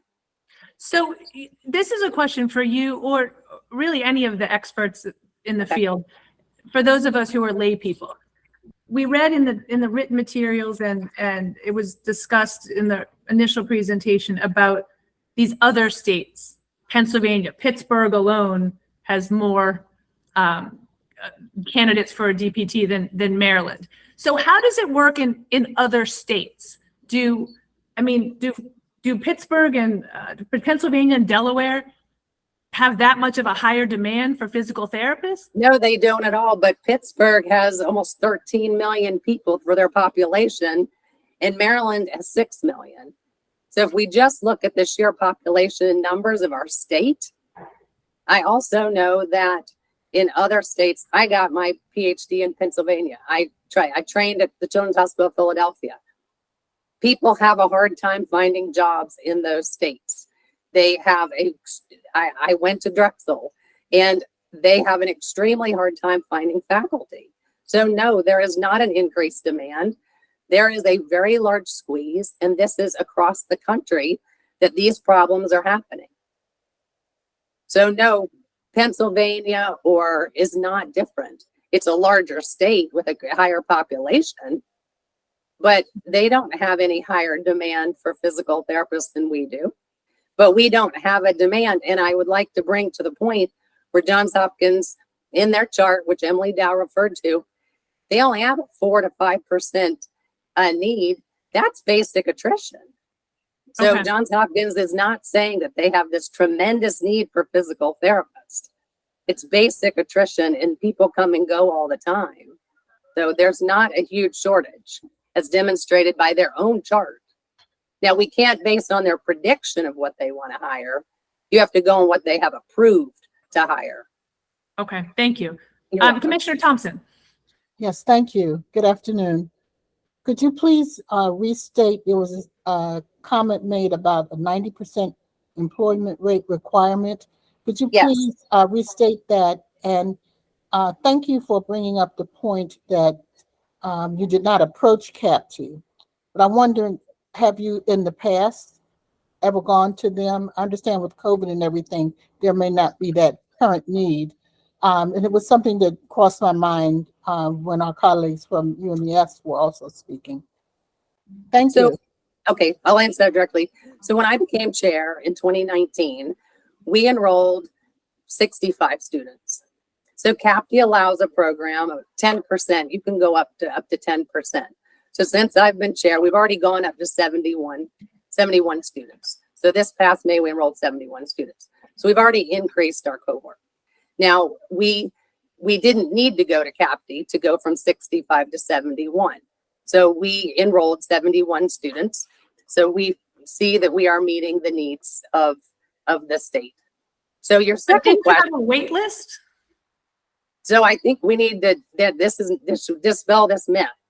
We only had a wait list of 24 students. So when you look at the chart that I supplied, we only had 24 students. That wouldn't even fill the 25 that Stevenson wants, let alone the 70 that Hopkins wants. So just But it's more because than we you had, have space for. So what, I just don't, again, I'm a layperson here. If you have more demand than you have supply, why wouldn't you go to CAPTA to ask for more, to allow more seats? okay, so the shortage of students, we have a decline over since 2017. There's been a decline in the number of students applying to physical therapy school programs across the country. So Emily Dow tries to point a finger at our program. We have an incredible high performing program we have since 1956. That's well established with exceptional outcomes. However, from 2017, our numbers, application numbers, have gone from 664 to 376. So to answer your direct question, just because you have 24 students on a wait list does not make it, I would not be a responsible chair. I would not be a responsible professional if I thought I have to have 100%. What program across the country do you say we have 100% admissions? If you apply here, you're guaranteed a spot. Nobody does that across the country, and no one is held to that standard. Nobody. So to say that we had 24 on the wait list is justification to allow Johns Hopkins to have 70 is flawed in nature, because those 24 students, if we called them up today, many of them probably went to another program. Many of the students that apply to my program also apply to Dr. Rabel's program. We already know that over 20 students applied to both programs. So we could tease out those 24 and say maybe a few of them went over to Eastern Shore. So the next thing I'd like to answer is that very important question that Dr. Thompson asked me about CAPTE. The CAPTE requirement, the standards and required elements, it's right on their website. You can look it up. Says employment rates. This is 1C3. 1C3. It says employment rates are at least 90%, averaged over 2 years. If the program admits more than one quota per year, you have to be able to report that 90% of your students are getting a job upon graduation.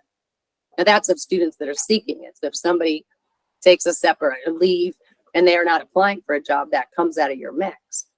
So if we oversupply in the state of Maryland and Eastern Shore or our students cannot find jobs, we're not even in compliance with CAPTE. So we're going to get dinged again. But yet Hopkins has their program and everybody's happy. So not to sound negative or sarcastic, but it is really dire. So any more questions? Because I think that I'll keep going on the faculty shortage. Okay. So you can hear the passion in my voice. That's probably why I should stick to my script. So I appreciate your patience with that. According to CAPTE, all DPT programs must have a 50% faculty with an academic doctoral degree. A DPT is not an academic doctoral degree. An academic doctoral degree is a PhD, an EDD, a doctorate in science, or alike. So to say that graduating more DPT students is going to help the profession is false, not accurate in any way, shape, or form. In 2022, CAPTE's program, the aggregate program data report, page 17, table 23. This is the CAPTE aggregate program data report, page 17, table 23, clearly shows an overwhelming shortage of qualified faculty to teach in DPT programs. Here at UMB, I'm currently right at 50%. If I lose one faculty member with a post-professional doctoral degree with a PhD or EDD, I'm not in compliance. And I have a PhD program. I rank in the top 20% in the country, in this nation, for research, millions of dollars in NIH funding, my prestigious faculty that pumps out papers. So I do take a little offense to say that we're not a top program, and we are. So with all that, I have 22 faculty that are NIH funded, that foundation funding. But if I lose one faculty member, I'm not in compliance with CAPTE. All right, so I just want to be clear to say, just graduating more PTs, just like Dr. Rabel said, is not going to solve our problem. Decrease in applications. In 2022, CAPTE aggregate data report, again, which we have supplied to the commission, along with recent physical therapist centralized application service, the PT-CAS, which Mike Rabel talked about, shows a national trend in a reduction in student applications to PT program. This is not a ding on our program or Eastern Shore's program. This is a national issue. On page 4 of the 2022 CAPD PT Education Program fact sheet, the admissions provides data showing programs that haven't filled a class is demonstrated by the planned class size, applicants offered admission, and applicants enrolled. A review of our own UMB DPT admissions data shows a significant decline in the number of students applying by 56% in the last 6 years. That is why I've taken a close look and we will be implementing our own hybrid pathway. And if the market warrants it, we would certainly ask for an increase in our class size. Commissioner Serrano. Yeah, I just had a question. Like I hear the 70 student kind of mark from Hopkins be cited quite often. If it was, say, 15 students, would that have the same effect as 70? You're asking, let me make sure I get this question. If you approved a program to open that hit 15 students, would that be okay? Or yeah, is there a smaller number that you would be comfortable with if Hopkins? No, absolutely not, because is your previous ruling even Stevenson that wanted to open a program with just 25? No, because we already know there's a decline in applications. We already know that the supply in Maryland has gone up because we are supplying it. Surrounding places are supplying it. And no, there's not a magic number. I am still sticking strong and firm that in the state of Maryland, Eastern Shore and our program is meeting the need. And if that need is to change, then Dr. Rabel and myself at the existing programs are capable, have the resources, the support. Dr. Rabel is supported by president, provost. I'm supported by our president, our provost. So if we need to go to CAPD and say, we need to increase our class size, we have the resources to do that. So right now, with the climate of physical therapy education, with the history of what's happened with pharmacy, we do not need one more program and we do not need more students. We just heard from Ms. Katie, a 5-minute warning. Not warning, but you have 5 minutes left. Okay, so I will start in completion with our applicants. We know that in clinical sites, you've already ruled before that clinical sites are a shortage. We already have students in 27 zip codes in the state of Maryland and students in 21 states across the country. We already have students 8 this past year, which it has been interesting that just this past year, Hopkins is reaching out to us more, trying to offer more clinical sites than they have in the past. But they've taken 8 of our full-time students for 11 weeks each and 22 of our part-time students. So clinical sites, as I have provided to you, and you have it in your packet, every single clinical placement that we have sent students in the last 3 years, and it's extensive. And it takes every bit of a huge team working to get students in those sites. So what I do want to draw your attention to specifically is if Hopkins was to be allowed to open, they don't say all their students are going to be met by the Johns Hopkins system. They say most. Any students taking placements away from Eastern Shore or UMB is going to cause demonstrable harm to us. It's a requirement from CAPD. So in summary, I appreciate you taking your time to listen, and I really hope that you will weigh the evidence that I have shared and refer back to it. The evidence that I've shared is concrete and factual and void of emotion, unlike sort of I am right now, full of emotion. Thank you. Any other questions from commissioners? Yes, Commissioner Serrano. Yeah, so just kind of hypothetically, if you have a student that's looking at the 2 programs, Hopkins and UMES or UMB, and one costs $58,000, the other one costs $155,000, why wouldn't they choose? Why would they choose Hopkins? Why? I think that is a great question, but that's why we have so many programs across the country that somebody might want to go to Johns Hopkins because they have the financial means to do it. I think that the cost does not negate the quality. Yes. It has nothing to do with the quality. We have top tiered programs. Someone may choose to go to Johns Hopkins for their own reasons. And it doesn't have to do with the PT degree. The PT degree is the same degree. It's just why would somebody want to go here or Pittsburgh or USC or anywhere across the country? They can choose to apply to many programs, but I couldn't imagine why a student would apply. The financial situation is their own means. If you have the means to do it, that would be your choice. Just like why do people choose to go to and get a doctorate in education, or excuse me, an education degree at Hopkins versus going to a lesser cost? So yeah, some people might just want to go because of the name. You never know. Right. Yeah, if they have the financing, they might just want to go because of the name. But we already go. Sorry, go ahead. So it would sound like it's two different groups of people. There's people who would want to go because of the name, and they would be applying to the Hopkins program, and there's people who want to get physical therapy. I mean, both of them want to get doctorate of physical therapy. Like, I think we have to be very clear that the applicant pool is the same. The prerequisites are the exact same. You have to take the same prerequisites. So to try to tease out that Hopkins is we're going to recruit this separate pool of students is false. The prerequisites are exactly the same. The programs are exactly the same. You're graduating with the exact same degree.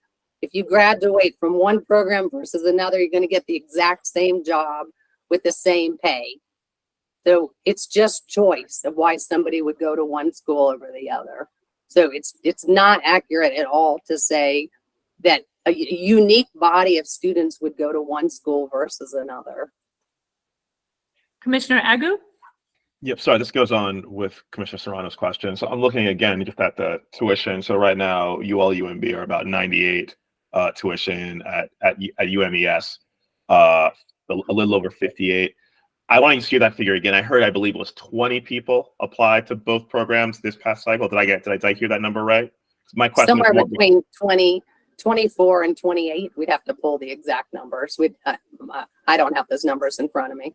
No, but that's helpful enough. Thank you. Just because again, there is a price difference as well between these two programs, and I'm looking to see what that overlap was. Okay, thank you. Any other questions from the commissioners? All right. Thank you very much to Team UMB. Thank you. The MHEC team has reserved a couple of minutes for rebuttal if you are interested. MHEC? Yes, Chair Watts, Dr. Dow is going to speak for a few minutes.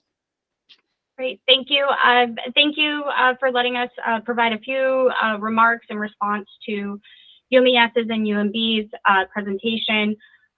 So I have six comments that I will run through quickly. One on this issue of institutional differences. I want to be very clear.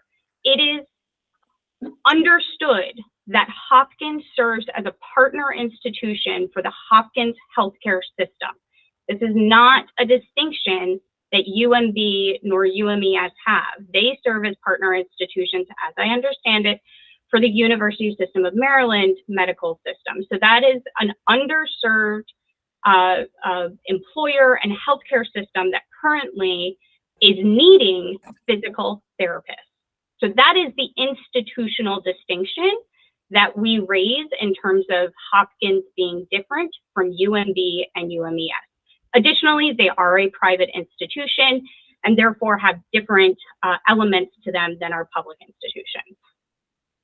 On the issue, so second, on the issue of workforce analysis, again, Hopkins indicates that they have a need for physical therapists. And I just want to quote from their proposal. It's on page 11 from the Hopkins proposal.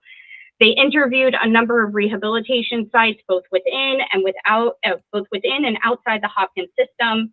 They have one interview candidate that says, if we could find 80 physical therapists, we'd hire them tomorrow. There aren't a lot of physical therapy schools in Maryland, so we have been going to other states such as Pennsylvania, Massachusetts, and Virginia, where they have more programs to find new physical therapy graduates to fill our positions. Hopkins is going out of state to get students to come here. We need to fix that. That is problematic. Third, hybrid is not something we considered to make the programs unique. That it was a consideration, but we still said the programs are duplicative in terms of content. Where hybrid comes into play, it is a meaningful fact in considering the reasonableness for market demand for students. Under this model, under the hybrid model, Hopkins will be able to serve students outside of Maryland without requiring the student to relocate to Maryland. So it is a distinction in the context of reasonable duplication. I did just double check the enrollment data for UMES's pharmacy program. Based on the enrollment data that UMES gives us, their pharmacy program is bigger than their physical therapy program. So I'm happy to talk offline with UMES to figure out what that error is or distinction is. Fifth, we did not mention this, but I think it's important for the commissioners to know this. MHEC isn't the last stop in the approval process. Hopkins will have to go to CAPD, the accreditor, to get approval to run their program. CAPD will look at things like faculty. They will look at ensuring that there are clinical placement sites. They will ensure that the program has the resources to run this program. So there is an additional layer here in terms of oversight around student protection. And I think that's an important fact to consider. Last, this idea of most clinical placement sites that Hopkins and our letter indicate that Hopkins has indicated most clinical placement sites will be at the Hopkins facilities. Our understanding is that for the students that are remote, that are not within the Maryland region to physically come to campus and complete the program, those are the exceptions to the rule, that students that are in Arkansas and California, Hopkins will work with the student to find a clinical placement site proximal to their area of residence. So that is the clarification around this idea of most clinical placement sites. It's really about the students that are out of state completing the program in a hybrid manner. I will stop there in terms of clarifications. Thank you. Could we respond or do we have to wait? Yes, we do have a question from Commissioner Robinson, but then you can, Dr. Abel. Commissioner Robinson? Thank you. I just had one question in regards to when you first opened up, you said they have institutional differences, and you stated that they're going to have institutional differences based on the health system. Of course, they're going to have institutional differences. UMES is HBCU and Johns Hopkins is not. So I'm trying to understand the point of the outlook of stating the institutional difference. Like, what was the preference of saying that they're that and they're not? Of course, you're not Johns Hopkins is not a HBCU. So I'm trying to get the correlation between what was the purpose of that. Sure. So one of the distinctions when we do this review is to understand institutional, right? Students go to different schools for different reasons based on institutional characteristics. Additionally, institutions serve different purposes within the state of Maryland, and Hopkins serves the purpose or has the understanding that they are a partner institution for the Johns Hopkins Medical System Center. That is not a distinction that UMES nor UMB has. We absolutely recognize that UMES is an HBCU, and this is one of their strongest programs. However, we also recognize and we believe that there is a need for physical therapists in the state, and that there is a educational justification for the duplication of that program in Maryland. Commissioner Robinson, do you have another question? Yes, just one more, because that was where I was hoping she would open that door. Okay, so you said that there is a need for physical therapy, but your whole point was that this is open for opportunities for outside of state for students to come, but most of these people that we're recruiting for are outside of state, so they or outside of Maryland. So how would that serve the gap for physical therapist needs within Maryland? That's where I'm missing. Absolutely. So our understanding of the Johns Hopkins model is it would be a mix of both students who are national, who would be completing the program remotely and coming to Maryland, as well as attracting Maryland students that would be physically present here in Maryland. For the students that are able to physically come to Maryland to complete their clinical placement sites at a Johns Hopkins location, Hopkins will facilitate that process. So the concluding remark is Hopkins is potentially, per their proposal, attracting a group of students that wouldn't otherwise have access to Hopkins facilities for clinical placement. I hope that's clear. I realize I kind of rambled there a little bit. So ultimately, they will work outside of Maryland. Not necessarily, no. But their clinical will be outside of Maryland. Potentially. Potentially. Commissioner Dukes? Yes, it's just a follow-up to Commissioner Robinson's question and Dr. Dow's response. Are you implying then that Hopkins would create its own workforce? I think that's where, when you talk about the relationship between the university and the healthcare system, that's the implication, right? Correct. In other words, a grow your own kind of program. Absolutely. That is our understanding as how it was presented in the proposal, that Hopkins sees a need within the medical system for more physical therapists, and therefore that is one of the reasons to create this program. And conversely, if all programs would have the same sort of application process, criteria, curricula, et cetera, they could also work with the other two institutions in order to hire. Absolutely. Absolutely.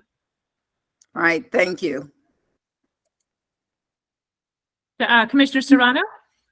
Yeah, so hypothetically again, if we allow Hopkins to have this program, what is under what standard do we, and if another university, say, I don't know, Allegheny College wants to do a similar program, or say, another university, under what grounds do we say no to them?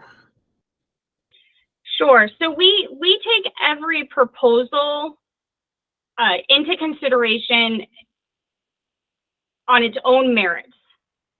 So we look at all of these same things. We look at clinical placement sites. We look at institutional distinctions. We look at market demands in its own proposal application. So there could be, hypothetically, a proposal that says, well, we are going to use clinical placement sites that UMB, UMES already use. In which case we would say, well, wait, no, actually, we don't, there is harm there for students to complete the program. Also, that's an important distinction when we talk about harm. That's why we talk about clinical placements. It's because it would be harm to the student in completing their program of study. So if in a hypothetical world, we had a proposal, we evaluate the clinical placement sites to say, wow, there is quite a bit of overlap between what UMB and UMES use. We would take that into consideration to say, oh, we may want to reconsider, we may not want to approve this because there would be harm to UMES and UMB students. In this case, that is not the situation. In this case, Hopkins has said multiple times that they have enough facilities to cover clinical placement sites. So that's just one example of a distinction if we had another proposal at hand. So we look at all of these elements in its own right per proposal. The key is they say they will try, but it's not all. They're not saying that all students will go to Johns Hopkins. They're saying they will try their best to have students go to Hopkins. So it is careless of us to consider that the harm will not happen. We know for fact they will be using the same sites, Johns Hopkins, not some other hypothetical program. We know for a fact that Johns Hopkins will be using the same programs, clinical placement sites that we are. So just because Johns Hopkins has a system, we have a system that takes care of 38% of our need. So it's very doubtful that the Johns Hopkins system will be able to take care of 70 students. We've been doing this for a lot of years. And for the Johns Hopkins system to say they're going to take care of, they're not saying they're going to take care of all, they're saying they're going to take care of most. That is not reassuring at all to me. So I think it's very unfortunate to have your ground be solid on on a whim, to risk harming 2 programs on a we'll see. Okay. Any other questions from commissioners? Otherwise, we'll let UMES continue to, oh, yes, Dr. Rabel? Yes. Yeah, just a comment, if I could, please. Yes. Yeah, we just wanted to I guess, reiterate again, we hear the passion in Dr. Dow's voice for Johns Hopkins. We hear that. We hear her support for Johns Hopkins. There is no guarantee that any of the students that graduate from Hopkins will actually stay in the Hopkins pipeline to be employed by Hopkins. There's absolutely no guarantee that that's going to happen. And as she requested for us to look internally, it would be nice if she might request Hopkins to possibly look internally to find out what could be going on, that they are in such need of constantly recruiting new staff to help within their organization. So I think that's something that has to be at least considered. And I love the question about the institutional distinctions, because the bottom line is it doesn't matter.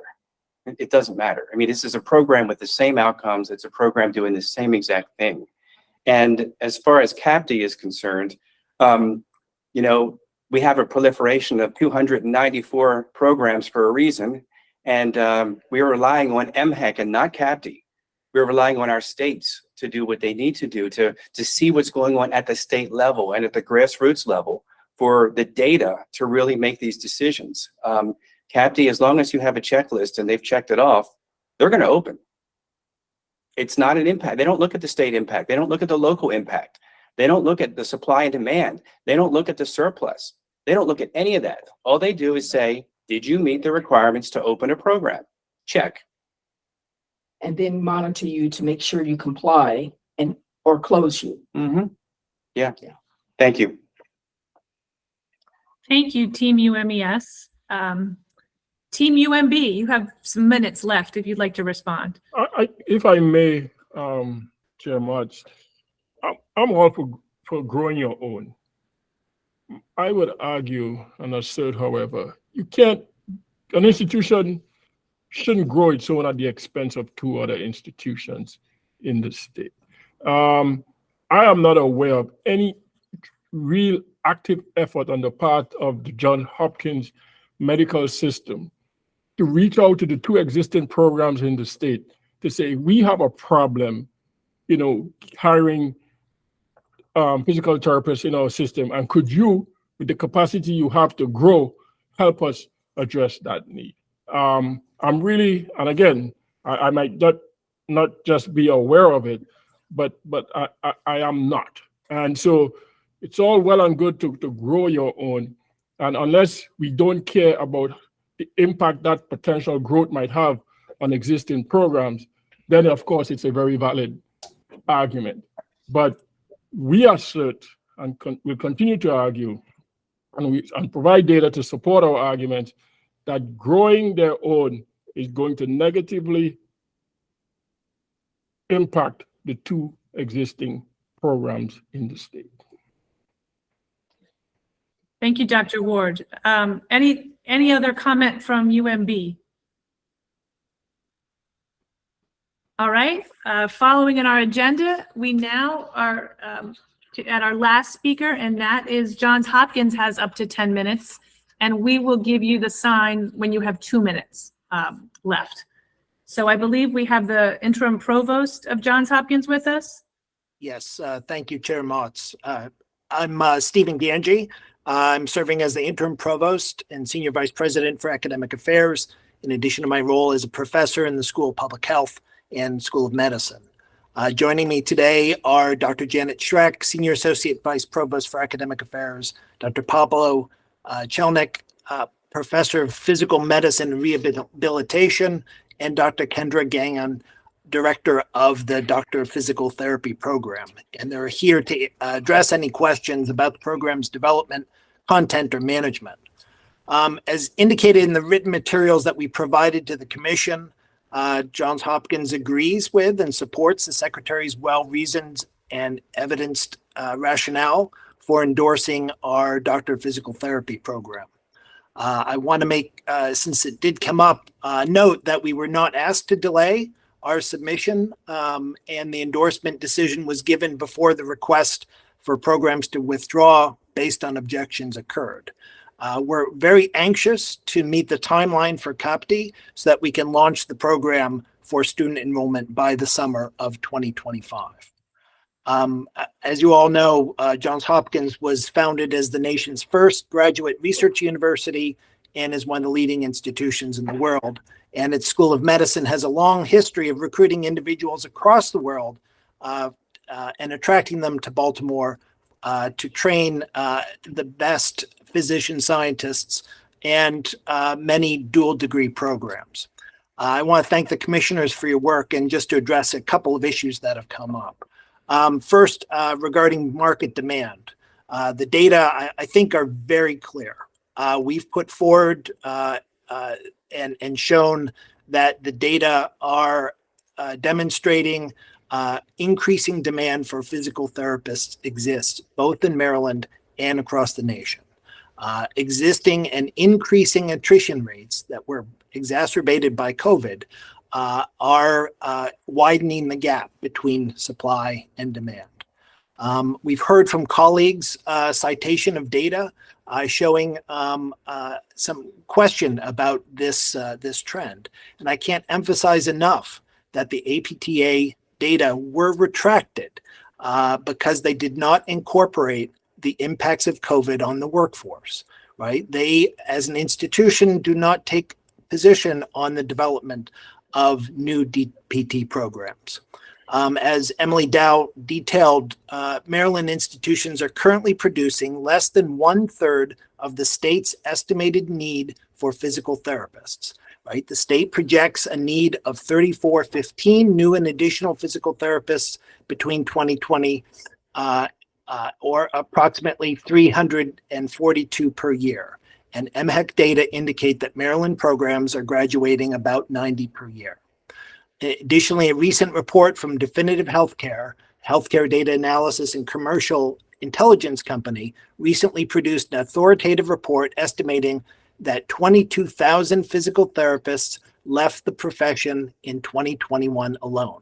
The attrition in this field is real and needs to be taken into account when evaluating the data. Second, I want to talk about institutional mission and role. Johns Hopkins does significantly distinguish itself from other Maryland institutions. The graduates of the Hopkins DPT program will be especially prepared to serve as clinician scientist faculty with additional education and qualifications in public health, education, medicine, and business, all of which we have schools. Based on our experience with other practitioner preparation programs in the School of Medicine and consistent with our mission, we anticipate as many as 10% of DPT graduates pursuing additional degrees in a healthcare or healthcare-related program, which would result in 7 DPT PhD trained clinician scientists from each cohort.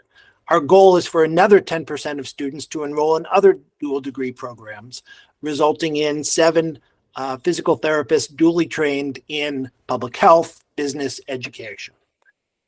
Johns Hopkins has been a leader in online and hybrid education.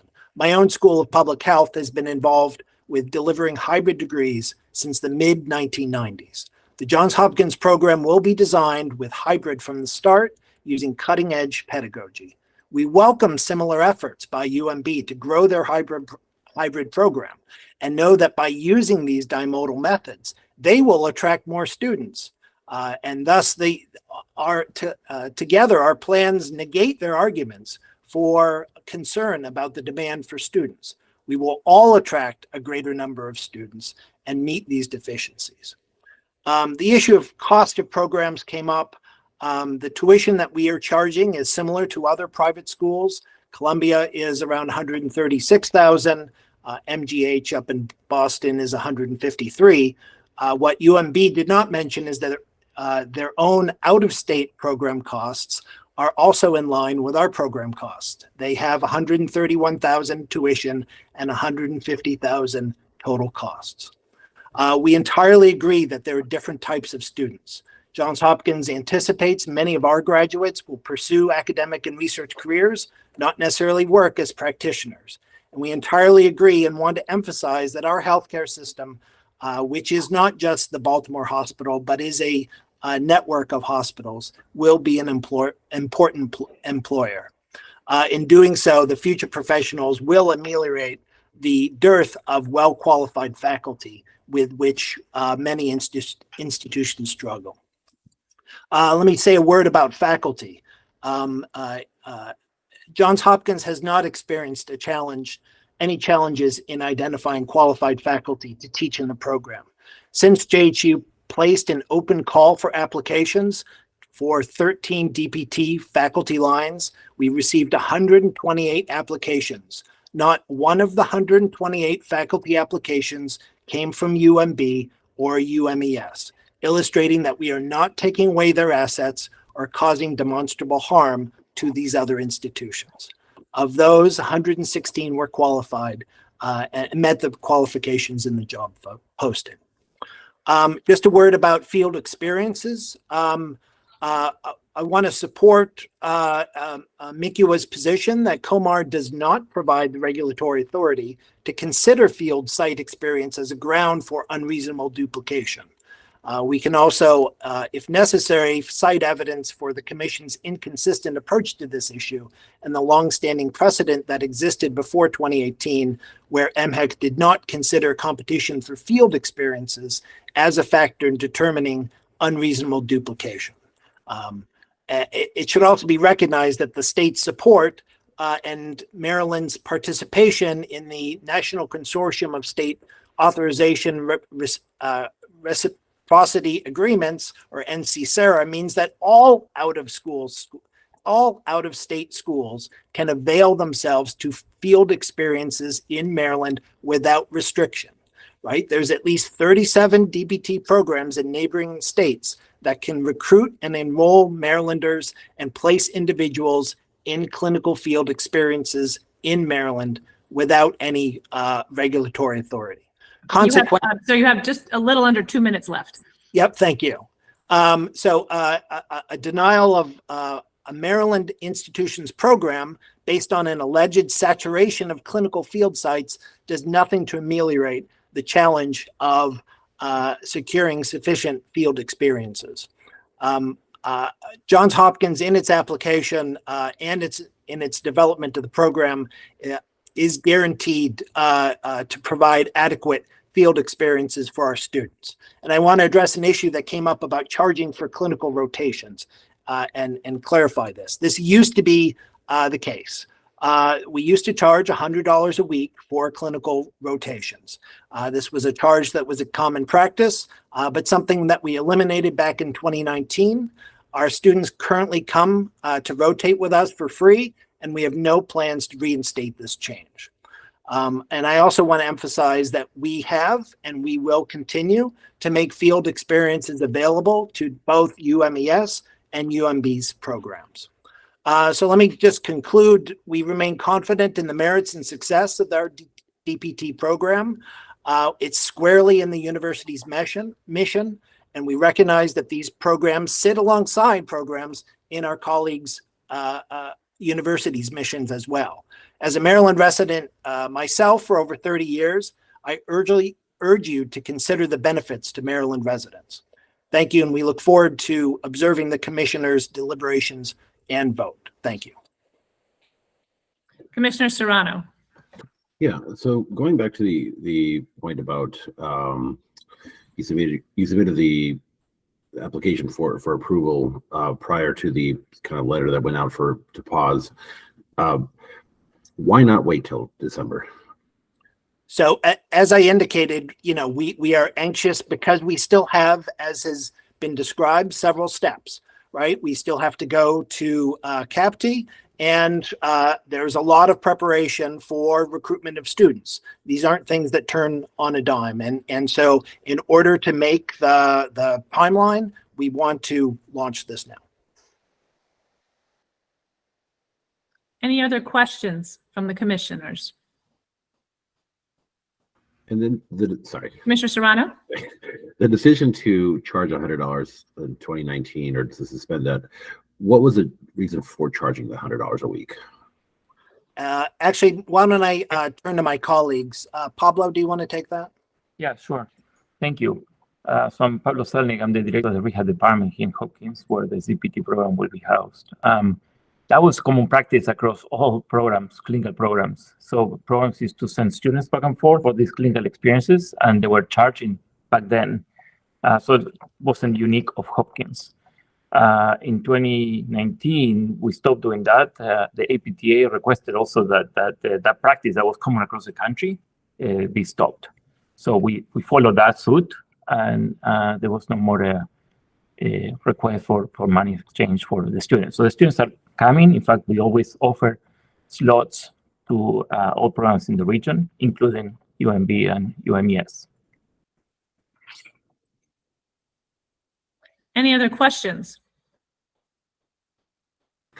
Sorry.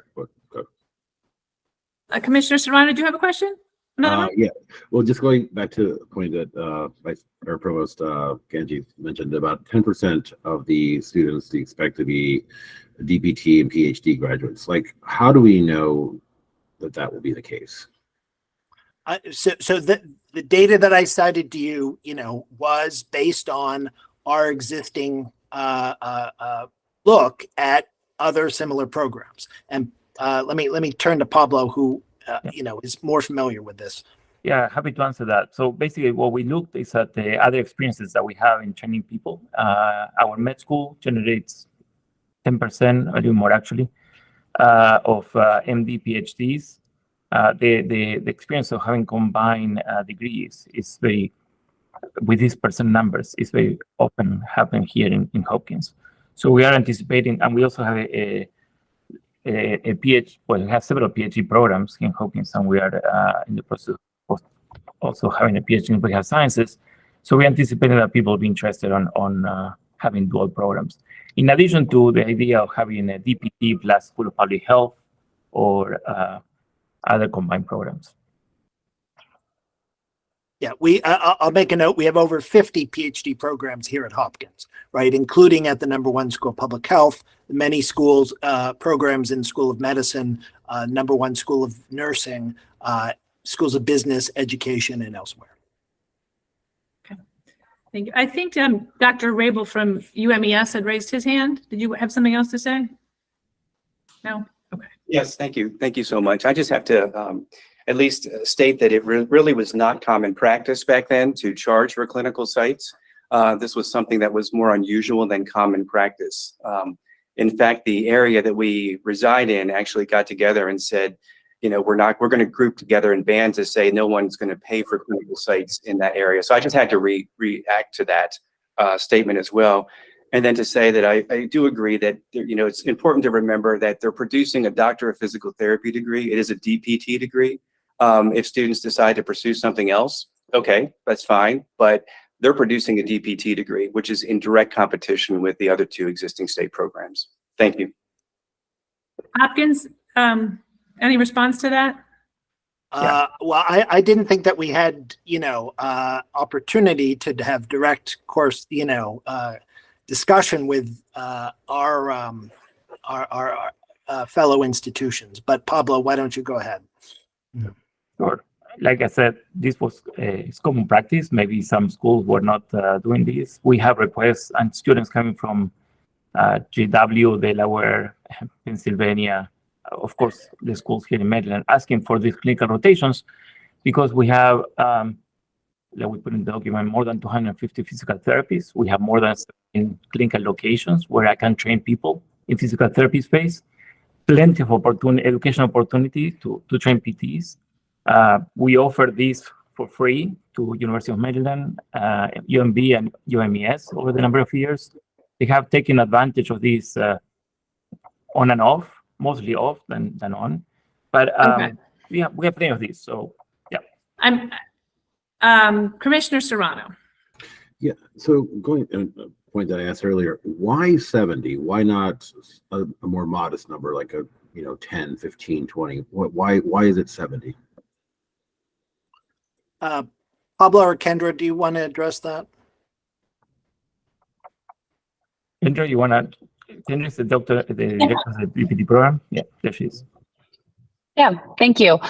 Yeah, that was due to, our own analysis, both of the market and the demand that we feel there is both for student, and we've heard a lot of that data for student applicants, as well as what we feel like our capacity is for clinical placements, what we feel like the market demand is for students and for graduates, and then also the resources at Hopkins. So that, things like physical space, how many learners can we educate? So it was a thoughtful decision made in considering all of those different pieces of data. Okay. Dr. Ward? Yes, thank you, Chair Mutz. I just want to join my colleague, Dr. Rabel from UMES, in pointing out that what we're talking about here is a DPT program. We also have a lot of PhD programs here. We have a public health program together with College Park through our Empower Partnership. We have a School of Public Health and a business school available to us, and the Smith School right on our campus here as well. We didn't raise any of those issues because they're relevant. And so, so let me just address. Okay, let me just jump in. Dr. Ganji, just a minute. Yeah. Just a minute. I'm trying to be as inclusive and get the commissioners the information they need to make an informed decision, but I don't want this to turn into a back and forth free for all. So Dr. Ward, I appreciate your comment. By the rules, by the back and forth, the way that it goes is that Hopkins in this instant gets the last word. So Dr. Ward, did you have anything else to say? And then we're gonna turn it over to Hopkins, and then we're gonna be done. The only thing I would say, I said before, it's about the DPT program. It's about the DPT program, which is what we're here to be focused on. Okay, thank you, sir. So again, by the rules, the party that's been approved by MHEC gets the final word, and so therefore, Dr. Ganji. Thank you, Chair Motz. Let me just emphasize the reason why we're bringing it up is because it's part of the distinctiveness of our institution and our program, right? That this is Johns Hopkins again being one of the premier research institutions of the world, and that's one of the values that is inculcated in all of our students. And we expect that to flow not only through the uniqueness of our program, but also the opportunity for joint degree programs. Thank you. Do we have any other questions from commissioners? All right, in a moment, I'm going to ask my fellow commissioners to vote for us to go into closed session. But before I do that, I want to make a couple of other points. First, we will not be returning to open session today just to adjourn the meeting, as I understand has happened in the past. However, as I described at the beginning of the meeting, there will be a written opinion letter within 10 business days as required by regulation, and it will include the commission's decision, our rationale, the vote count, and a list of which commissioners voted which way. Secondly, as has been alluded to, soon we will be having another review hearing on a different DPT program, namely Stevenson's DPT program, which is also objected to by UMES and UMB. And as has been alluded to, that is the commission is having a do-over, a new hearing based on the irregularity of the vote, based on the recent Attorney General's opinion, which we got last month, so that the vote threshold was not reached in that past hearing. Mid-afternoon yesterday, I did receive an email request from one of the parties from UMES to put off this hearing today. I determined in my role as chair that it was too late to do that it's incredibly hard to schedule all of the parties and the schedules of 11 different commissioners, particularly because we are volunteers. We all have day jobs. And so at the same time, I'm mindful of the time sensitivity of addressing the Stevenson matter. So what I decided to do, and as the parties have been informed, in order to assure that there is a quorum and we do deal with this in a timely way, we have set the Stevenson review meeting as part of the regularly scheduled commission meeting next week. So 6 days from now, a week, this coming Wednesday, September 13th, in person at the Nancy Grasmick Education Building, 200 West Baltimore Street, 7th floor boardroom. Originally, this was scheduled to be an all-day budget review hearing. It's an annual meeting that MHAC holds. It's required by the law. We're still going to have the budget meeting, but the time frame is going to be compressed for the budget piece so that we can have this review hearing in a timely way. I decided that was the fairest way to address the needs of all of the party and to accommodate the schedules of the many, many people involved in this. The review meeting will be the last item on the agenda and is expected to start at 2:15 p.m. Pursuant to Comar 13B.02.03.28, the speaking order and the times shall be the same as they were at the April 26th review meeting, and there is no need to resubmit a statement of rationale. So this shouldn't create any extra work for any of the parties. That is what I wanted to say on that issue. Are there any questions from my fellow commissioners about that? All right, at this point, I am going to call for a vote of the commissioners to go into closed session. And for the record, I'm going to state the reasons for going into closed session. The first reason is to carry out an administrative function under the general provisions articles section 3-103A to review a program proposal under Title 11 of the education article. And the second reason is to obtain legal advice under the general provisions article of the Maryland Code, section 3-305B7, about the academic program review criteria. There will also be a closed session form that will reflect this rationale and will reflect the vote that I'm about to ask my fellow commissioners to make, which will be filled out by our Assistant Attorney General, Ms. Soma Kadia, and I will fill it out as well. So in order to completely follow the rules and make sure that this is recorded for the record, may I ask for a motion from one of my commissioners and a second from another commission, a motion to go into closed session. I so move. Thank you, Commissioner Burnham. Commissioner Serrano, I saw your hand raised. Yeah, I'll second. Thank you. And now I am going to do a roll call. Again, commissioners, you're voting on whether to go into closed session at this time. I'll go alphabetically. Commissioner Agu. Aye. Thank you. Commissioner Burnham. Aye. Commissioner Dukes. Aye. Commissioner Robinson. Aye. Commissioner Serrano. You already were our second, so I'll assume that's an aye. Aye. Commissioner Thompson. Aye. Commissioner Womack. Aye. And I, Cassie Motz, also an aye. So that's unanimous to go into closed session. I thank everybody for their attention to this matter. And at this point, I would ask the commissioners and our Assistant Attorney General, Ms. Kadia, to go to the closed session link that Ms. Kadia sent around earlier today, and we will continue in closed session. Thank you, everybody, for your attention.